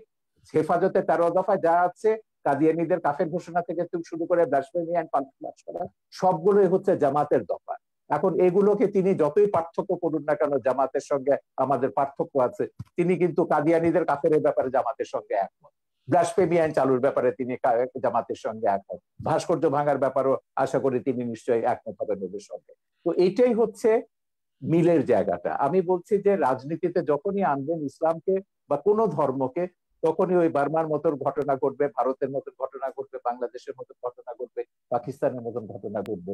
এতে করে কি বিশ্বে শান্তি আসবে বা কোনো দেশে আমরা কি শান্তিতে বাস করতে পারবো? আমার কথা হচ্ছে আমরা সবাই শান্তিতে বাস করতে চাই। এই প্রশ্নটা আমাদের সবারও জনাব ডক্টর এনায়েতুল্লাহ আব্বাসী, আপনি শেষ কথা বলবেন আজকের অনুষ্ঠানের, এবং আপনার কাছে প্রশ্ন অনেকেই করেছে, কিন্তু আমি অনেকের প্রশ্ন নিতে পারছি না, শেষ প্রান্তে চলে এসেছি। মাননীয় আইজিপি মহোদয় বলেছেন যে বাংলাদেশ মৌলবাদী দেশ নয়। আপনারা কার ইশারায় কোন এজেন্ডা বাস্তবায়নের জন্য দেশটাকে মৌলবাদী চরিত্রের তকমা আটানোর চেষ্টা করছেন? আমরা তো আরব সহ বিভিন্ন রাষ্ট্র দেখি না জঙ্গি মিছিল করতে, জঙ্গি মিছিলের কথা বলেছে, কিন্তু আপনারা আমাদের কথায় কথায় আমাদের দেশে জঙ্গি মিছিল করেন। তাহলে দেশটিকে জঙ্গিবাদের দিকে ঠেলে দিচ্ছেন কিনা, কারো উদ্দেশ্য হাসিল করতে চাচ্ছেন কিনা? এবং ফ্রান্সের কথা বলেছেন তিনি, পাশাপাশি তিনি বলেছেন যে এদেশে ইসলাম প্রচার করেছিলেন সুফি সাধকরা, তারা কিন্তু কখনোই তরবারি প্রয়োগের মাধ্যমে ইসলাম প্রচার করেনি। আপনারা কেন এখন এমন উস্ফলন দেখাচ্ছেন? এটা কেন, বা এ ব্যাপারে উনি প্রশ্ন করেছেন আপনাদের আলেম সমাজের। ধন্যবাদ সাগর। প্রথমে শাহরিয়ার কবির সাহেবকে বলবো যে তিনি জামাত ফোবিয়াতে ভুগতেছেন, সব জায়গায় জামাতের গন্ধ পান তিনি, এটা ঠিক নয়। আমি আবারও বলছি, এদেশের মূলধারার আলেম ওলামার সাথে জামাতের কোনো সম্পর্ক নেই, যদিও বা একটি বিরাট জনগোষ্ঠী জামাতের অনুসরণ করছে। কাদিয়ানীরা নিঃসন্দেহে অমুসলিম এবং কাফের, এটা পৃথিবীর সকল মুসলমানের মত, কোরআনের মত, সুন্নাহর মত, ইজমায় উম্মতের মত। তারা কাফের এবং অমুসলিম, তাদেরকে যারা কাফের বলবে না তারাও কাফের। কাদিয়ানী মাসালা মওদুদী ভুল, আপনি জানেন না এটা। কাদিয়ানী মাসালা কি মওদুদী লেখেননি? কাদিয়ানী মাসালা মওদুদী, আমি বলছি, প্রথম কাদিয়ানীদের বিরুদ্ধে আন্দোলনের ডাক দিয়েছেন আল্লামা ইউসুফ বিন নুরি রাহমাতুল্লাহ, করাচি ইউসুফ বিন নূর মাদ্রাসার যিনি মুহতামিম ছিলেন। আন্দোলনে পুরোধা নেতৃত্ব দিয়েছেন আমার ওস্তাদ মুহতারাম আল্লামা তাকি উসমানী এবং মুফতি শফি রাহমাতুল্লাহ। সাথে আন্দোলনে যোগ দিয়েছিল আবুল আলা মওদুদী এবং তার লোকজন। বরং পাকিস্তানের সকল ঘরানার মুসলিমরাই কাদিয়ানী বিরোধী আন্দোলনে অংশগ্রহণ করেছিল। দ্বিতীয় যে ওই মামলায় কিন্তু মওদুদীর মৃত্যুদণ্ড হয়েছিল, আর কারণ না, মওদুদীর মৃত্যুদণ্ড হয়েছিল ওই মামলাতে, যেটা সৌদি বাদশার অনুরোধে তাহার করা। সেটা মৃত্যুদণ্ড কার হলো সেটা হয়তোবা পাকিস্তান সরকারের রাজনৈতিক কোনো প্রতিহিংসা ছিল মওদুদির উপর, সেজন্য মওদুদিকে মামলা দেবার চেষ্টা করেছে। আর যেহেতু অন্যান্য নেতৃবৃন্দ রাজনীতিতে জড়িত ছিলেন না, তাদেরকে মামলা দেবার সুযোগ হয়নি, এটা একটি কারণ হতে পারে। দ্বিতীয় যে বিষয়টি বললেন, ব্লগারদের বিষয়। ব্লগারদেরকে কারা হত্যা করেছে তাদেরকে আপনারা দায়ী করলেন, কিন্তু ব্লগারদেরকে বাক স্বাধীনতার দোহাই দিয়ে, মুক্ত চিন্তা লালন করার দোহাই দিয়ে ইসলাম এবং ইসলামের মূলনীতির বিরুদ্ধে অকথ্য ভাষায় গালিগালাজ বিষোদগার তারা যে করলো, তখন রাষ্ট্রীয়ভাবে তাদেরকে কেন বাধা দেওয়া হয়নি? যদি তাদেরকে রাষ্ট্রীয়ভাবে বাধা দেওয়া হতো, ধর্মনিরপেক্ষতার যদি একটি সংজ্ঞা এটাও হয় সকল ধর্মের অধিকার রক্ষা করা, তাহলে আপনি ইসলামের অধিকার রক্ষা করবেন না? এটা কেমন ধর্মনিরপেক্ষতা আপনার? আপনার তো উচিত ছিল 57 ধারায় সব ব্লগারদেরকে গ্রেফতার করা হয়েছে। আপনার ব্লগারদেরকে হত্যার আগে কাউকে গ্রেফতার করা হয় নাই। যখন সরকার দেখেছে একটি ব্লগার বাংলাদেশে আর বেঁচে থাকবে না, তখন ব্লগারদের নিরাপত্তার জন্য তাদেরকে গ্রেফতার করা হয়েছে। কিন্তু যদি ব্লাসফেমি আইন বাংলাদেশে থাকতোই, তাহলে তো ব্লগারদের এই সুযোগ হতো না, তাহলে কারো তো হাতে অস্ত্র নেবার প্রয়োজন হতো না। তৃতীয় যে বিষয়টি আপনি বলেছেন, সুফিবাদের মাধ্যমে ইসলাম এসেছে, এবং আইজিপির যে প্রশ্ন এসেছে, আইজিপি মহোদয় এর কথা থেকে তো স্পষ্ট বোঝা যাচ্ছে তিনি ইসলামের প্রতি অত্যন্ত শ্রদ্ধাশীল, হয়তো বা মিস আন্ডারস্ট্যান্ডিং আছে তার। সেটা হচ্ছে, তরবারির জোরে ইসলাম আসে নাই, কিন্তু ইসলাম প্রতিষ্ঠায় তরবারি ব্যবহার হয়েছে। তরবারির জোরে ইসলাম প্রতিষ্ঠিত হওয়া এক জিনিস, আর ইসলাম প্রতিষ্ঠায় তরবারি ব্যবহার আরেক জিনিস। ইসলাম যে জিহাদ দিয়েছে তা অনেকটাই ডিফেন্সিভ, অফেন্সিভ নয়। যখন ইসলাম প্রতিষ্ঠার ক্ষেত্রে অমুসলিম শক্তি অন্যায়ভাবে হামলা করেছে, আক্রমণ করেছে, তখনই তরবারির ব্যবহার করতে হয়েছে। এমনকি এই ক্ষেত্রে আমি উদাহরণ দিব মঈনুদ্দিন চিশতি রহমতুল্লাহ। তিনি যখন আজমিরে আসলেন, ইসলামের শাশ্বত বিধান, ইসলামের উদারতার মাধ্যমে ইসলামের দাওয়াত দিলেন, বারবার তাকে আঘাত করেছে সে পৃথ্বীরাজ। তখন ইসলামকে সুসংহত করতে যে মোহাম্মদ ঘড়িকে তিনি আহ্বান করেছেন। তরবারির জোরে তিনি ইসলাম প্রতিষ্ঠিত করেননি, তবে ইসলাম প্রতিষ্ঠার ক্ষেত্রে তরবারির ব্যবহার হয়েছে, সেটা একটা ভিন্ন জিনিস। চতুর্থ যে বিষয়টি তিনি বলেছেন, সন্ত্রাস। সন্ত্রাস তো আমাদের দেশে অনেক রকম সন্ত্রাস হচ্ছে। যারা কলমের মাধ্যমে দুর্নীতি করে হাজার হাজার কোটি টাকা বিদেশ পাচার করছে, তারাও তো সন্ত্রাসী, কলম সন্ত্রাসী তারা। যারা বাংলাদেশে বন জঙ্গল উজাড় করে গাছপালা সবকিছু বিক্রি করে খেয়ে ফেলছে, তারা পরিবেশ সন্ত্রাসী। অনেক রকম সন্ত্রাসী আমাদের বাংলাদেশে আছে। কিন্তু আমাদের দেশে যে অস্ত্র সন্ত্রাসীর কথা বলছেন, এটা জুজুর ভয়। আসলে বাংলাদেশে কোনো সশস্ত্র জিহাদি সংগঠনের অস্তিত্বই নেই। জেএমবি বলে যেটা ছিল, সেটা অনেক তদন্তের বিষয়, সেটার সাথে মূলধারার ইসলামপন্থী ও মাদ্রাসার ছাত্রদের কোনো সম্পর্ক নেই। হোলি আর্টিজারে আমরা দেখেছি যারা সন্ত্রাসী হামলা করেছে বলা হচ্ছে, তারা কেউ মাদ্রাসার ছাত্র ছিল না, তারা ইংলিশ মিডিয়ামের ছাত্র ছিল। যদিও বা তারা বলেছে জাকের নায়কের কথায় তারা উদ্বুদ্ধ হয়েছে। আমি ওপেন চ্যালেঞ্জ করব, জাকের নায়কের এমন একটি বক্তব্য কেউ দেখাতে পারবে না যেখানে তিনি সশস্ত্র, যেখানে তিনি সন্ত্রাসকে উস্কে দিয়েছেন। জাকির নায়কের কোন একটি বক্তব্যে এটা দেখানো যাবে না। মূলত এটা ছিল একটি প্রি প্ল্যান প্রোগ্রাম। জাকির নায়কের বক্তব্য বন্ধ করা, ভারত থেকে তাকে বিতাড়িত করার জন্য এটা একটি সাজানো নাটক ছিল। এবং তাতেও আমাদের বাংলাদেশের কোনো মাদ্রাসার ছাত্র শিক্ষক জড়িত ছিল না, ইংলিশ মিডিয়ামের ছাত্ররা জড়িত ছিল। অতএব কথায় কথায় সন্ত্রাসের দায়ভার এদেশের আলেম ওলামা পীর মাশায়েখ ও মাদ্রাসা ছাত্রদের উপর দেওয়া, এটা অবিচার ছাড়া আর কিছুই নয়। এটা প্রত্যক্ষ বা পরোক্ষ যেভাবেই হোক ইসলাম বিদ্বেষ ছাড়া আর কিছু নয়। শিক্ষা ব্যবস্থায় আজকে ধর্মনিরপেক্ষতার প্রভাব বাড়ানো হয়েছে। সেখানে বাংলাদেশের শিক্ষা ব্যবস্থায় যে ধর্মনিরপেক্ষতার প্রভাব আসতেছে, সেটাকে আমরা দেখতেছি ধর্মহীনতা। ইসলামের মূল আকীদা বিরোধী অনেক শিক্ষা আমাদের শিক্ষা ব্যবস্থায় ঢুকানো হয়েছে। যেমন নবম থেকে মাস্টার্স পর্যন্ত প্রাণীবিজ্ঞান জুলজিতে দ্য থিওরি অফ এভুলেশন, ডারউইনের বিবর্তনবাদকে ঢুকানো হয়েছে বাংলাদেশে। অথচ সারা দুনিয়ার বিজ্ঞানীগণ একমত হয়েছে, the theory of evolution is not a scientific fact, it is nothing but hypothesis of Darwin. বিবর্তনবাদ এটা বৈজ্ঞানিক কোনো প্রমাণিত বিষয় নয়, এটা হচ্ছে ডারউইনের একটি মন গড়া মতবাদ। অথচ তা আমাদের শিক্ষা ব্যবস্থায় ঢুকানো হয়েছে। যারাই বিবর্তনবাদ করবে, পরকালে তারা অবিশ্বাসী হবে, ইসলাম থেকে তারা দূরে সরে যাবে। অত্যন্ত কৌশলে ধর্মনিরপেক্ষতা যে সংজ্ঞাতেই আমাদের দেশে বলা হোক, বঙ্গবন্ধু যে সংজ্ঞায় ধর্মনিরপেক্ষতার কথা বলেছিলেন, আজ ধর্মনিরপেক্ষতার ধ্বজাধারীরা বঙ্গবন্ধু সেই আদর্শে নেই। তারা ধর্মনিরপেক্ষতাকে ধর্মহীনতার দিকে নিয়ে যাচ্ছে। অতএব যদি প্রকৃত অর্থেই বঙ্গবন্ধুর ধর্মনিরপেক্ষতাকে সংবিধানে প্রতিষ্ঠিত করা হয়, সেটা ধর্মহীনতা নয়, বরং তার নাম পরিবর্তন করে এমন একটি নাম দেওয়া দরকার যেটার সাথে ধর্মনিরপেক্ষতার কোনো সম্পর্ক প্রমাণিত হবে না। ধন্যবাদ সাগর ধর্ম আপনাকে। নিরপেক্ষতা বঙ্গবন্ধুর দেয়া নাম। সেকুলারিজম বাংলা তর্জমা তিনি ধর্ম নিরপেক্ষতায় করেছেন। রাষ্ট্র ধর্মের ব্যাপারে নিরপেক্ষ থাকবে, সব নাগরিক সমান অধিকার মর্যাদা ভোগ করবে, এটাই হচ্ছে বঙ্গবন্ধু ধর্ম নিরপেক্ষতার সার কথা। প্রত্যেক নাগরিক তার নিজের ধর্ম পালন করবে, জি, ধর্ম পালনের স্বাধীনতা থাকবে, কিন্তু আপনি আপনার বঙ্গবন্ধু ধর্ম আরেকজনের উপর জোর করে চাপাতে পারবেন না, না, আরেকজনকে হত্যার প্ররোচনা দিতে পারবেন না। বাংলাদেশে কোন মুসলিম চিন্তাবিদ ইসলাম ধর্মকে অন্যের উপর চাপিয়ে দেবার চেষ্টা করেননি, এর কোন নজির ওয়াজগুলো আপনারা দেখেন, দেখাতে পারবেন না। না না, ওয়াজ বা আমি প্রত্যেকটা নিজে ওয়াজে ওয়াজ তারা করি, আপনি আপনি ওয়াজ শুনেছেন না আওয়াজ শুনেছেন আমি জানি না। কোরআন সুন্নাহ বিরোধী যেটা হয় সেটা ওয়াজ নয়, সেটা আওয়াজ। বাংলাদেশে অনেক নিম্নমানের বক্তব্য বের হয়ে গিয়েছে, যারা গলাবাজির মাধ্যমে ওয়াজ করতেছে, সেটাকে আমরা ওয়াজ বলি না, সেটাকে আমরা আওয়াজ বলি। তাদের আচ্ছা, বক্তব্য দেলোয়ার অথেন্টিক হোসেন নয়। সাইদির ওয়াজকেও আপনি ওয়াজ বলবেন না? সাইদি আপনি সাহেব কি তো দেলোয়ার, দীর্ঘদিন যাবৎ ময়দানে নেই, তার উনি তো তার ওয়াজ দীর্ঘদিন যাবৎ কিন্তু ময়দানে ইউটিউবে নেই। আছে, তার বহু ওয়াজ ইউটিউবে আছে, আমার ছবিতেও আছে। বলুন তিনি একজন প্রকৃত ওয়াজকারী কিনা। তিনি বলেছেন যে অন্য ধর্মের মানুষকে হত্যা করতে, তিনি এটা আমি বলেছেন যদি কোনো বক্তব্যে? আমি যদি দেখাতে পারি আমি তার এক বক্তব্য আমার শুনেছি, তিনি ছবিতে, আমি আমার আমি ছবিতে নিজে যেটা দেখেছি। আমি জি, আপনাকে বলি, এদের যে ওই যে মুফতি হান্নানের উপর যে ছবিটা বানিয়েছি, যে সাইদির একজন খুব ঘনিষ্ঠ অনুসারী ছিল যখন সে জামাত করতো, সে প্রত্যেকের নাম ধরে বলেছে, শামসুর রহমান থেকে শুরু করে হুমায়ুন আজাদ থেকে শুরু করে তসলিমা। আমি বলে দেখে লেখা পড়েছে, বলে না লেখা পড়েনি, কিন্তু আমাদের হুজুররা বলেছেন এরা ইসলাম বিরোধী, এরা মুরতাদ, এরা কাফের এবং এরা ওয়াজিবুল কাতাল, ওদেরকে যেখানে পাওয়া যাবে সেখানে হত্যা করতে হবে। এটা পড়ছে, এটা জিহাদ ছবিতে আমি দেখেছি। ওয়াজেদ সাইদির বক্তব্য আছে, হান্নানের বক্তব্য আছে, মুফতি হান্নানের বক্তব্য আছে, আপনি দেখে নিন, ইউটিউবে পাবেন।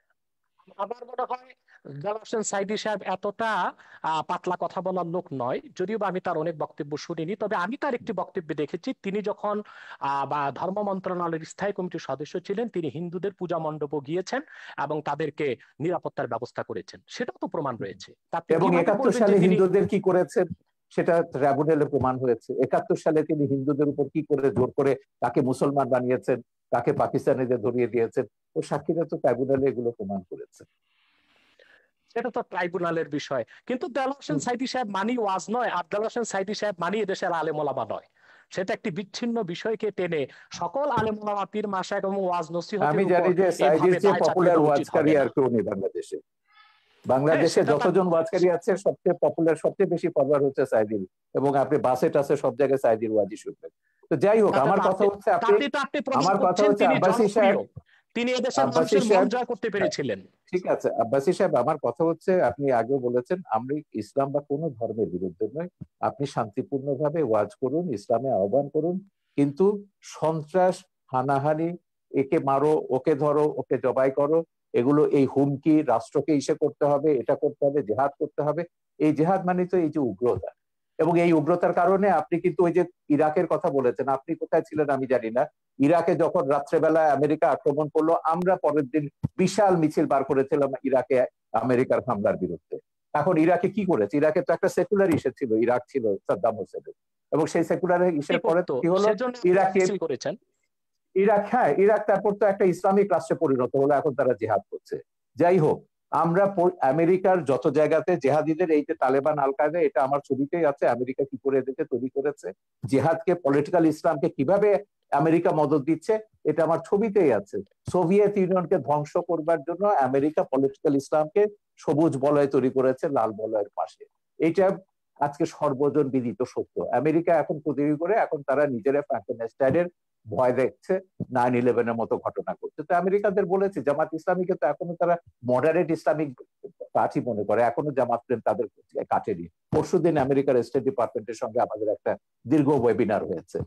আমেরিকা বলুন, আমেরিকার শয়তানিও আমরা জানি, ধর্ম নিয়ে যারাই রাজনীতি করেছে তারাই সংখ্যালঘুদের উপর, মানুষের সমান অধিকার মর্যাদার উপর আঘাত করেছে। এগুলো আমাদের ভুলে যেতে হবে। আমাদের কথা হচ্ছে সমাজে সংখ্যা গরিষ্ঠ থাকবে, সংখ্যালঘিষ্ঠ থাকবে, আস্তিক থাকবে, নাস্তিক থাকবে। আমাদের কি করে আমরা শান্তিতে বাস করব, দেশটাকে এগিয়ে নিয়ে যাব। আপনি ধর্ম প্রচার করুন না, শান্তিপূর্ণভাবে ধর্ম প্রচার করার অধিকার তো সংবিধান আপনাকে দিয়েছে।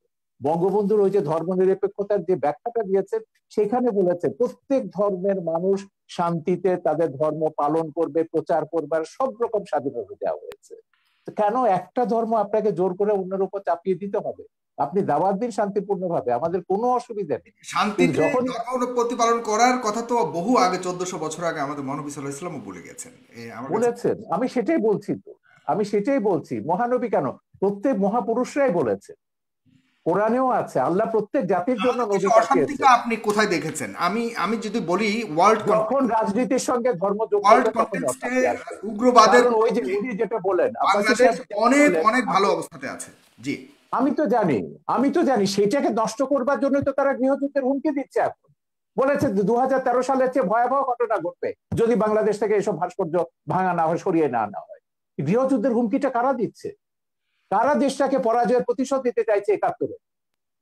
তো আপনি 71-এর পরাজয়ের প্রতিশোধ এখন নেবেন বাংলাদেশকে বললে ওমরের আফগানিস্তান বানিয়ে, আর আমরা চুপচাপ বসে বসে দেখবো? সেজন্য আমরা সরকারকে বলেছি না, সময় এসেছে, কঠোর ব্যবস্থা নিতে হবে।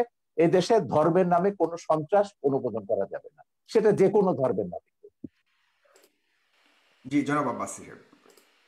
জি, জনাব সাগর সাহেব, উনি যে কথা বলেছেন যে আসলে ওনারা যে ধর্মনিরপেক্ষ এবং অসাম্প্রদায়িক রাষ্ট্র চান, পৃথিবীর পৃথিবীর কোন রাষ্ট্রে সেই কল্পিত ধর্মনিরপেক্ষ রাষ্ট্র বাস্তবে নেই, অসাম্প্রদায়িক রাষ্ট্র নেই।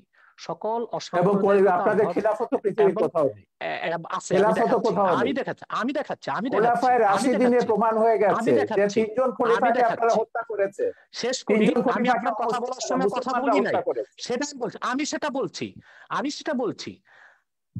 আমি সেটা বলছি সেই কল্পিত ধর্মনিরপেক্ষ রাষ্ট্র, কল্পিত অসাম্প্রদায়িক রাষ্ট্র পৃথিবীর কোথাও নেই।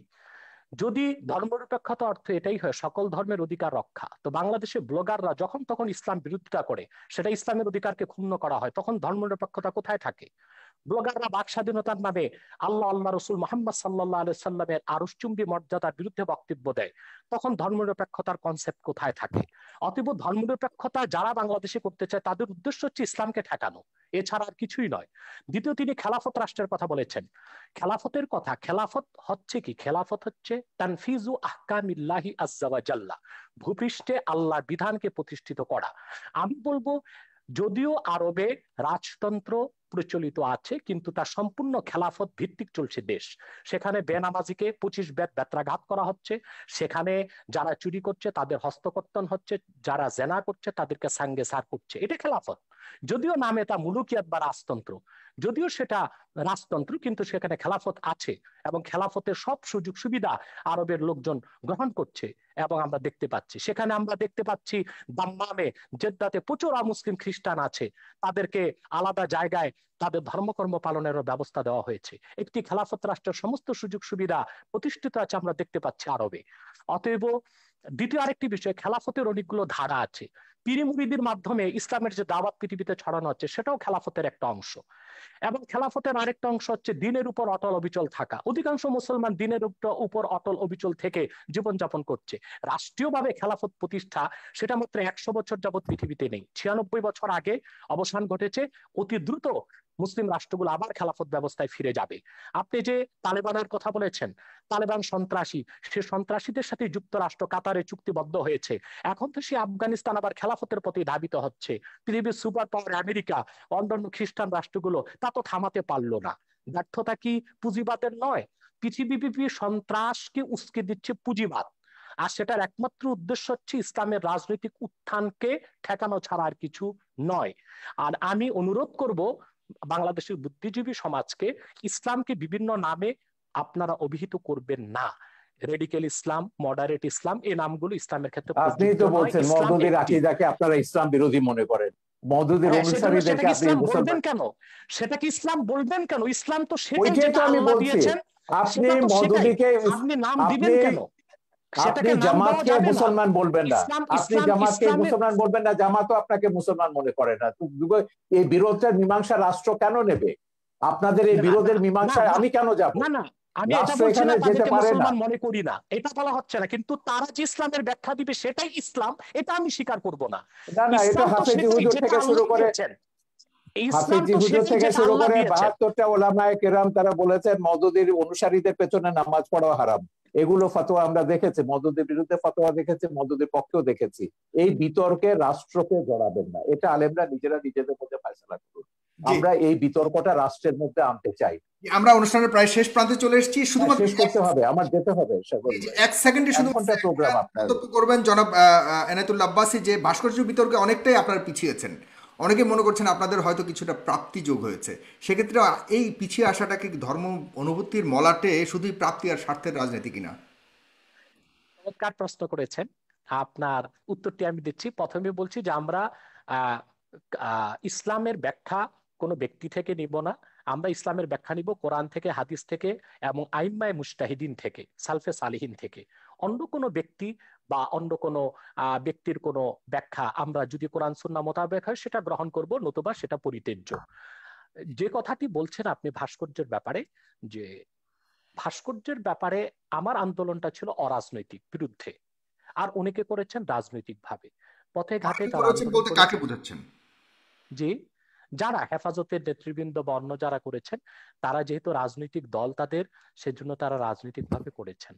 আর অরাজনৈতিক ভাবে আমরা আমাদের অবস্থান থেকে ভাস্কর্যের ব্যাপারে ইসলামের সুস্পষ্ট ব্যাখ্যা তুলে ধরেছি, যে ভাস্কর্য মিশরে আছে, তুরস্কে আছে, এগুলো কোনো দলিল নয়।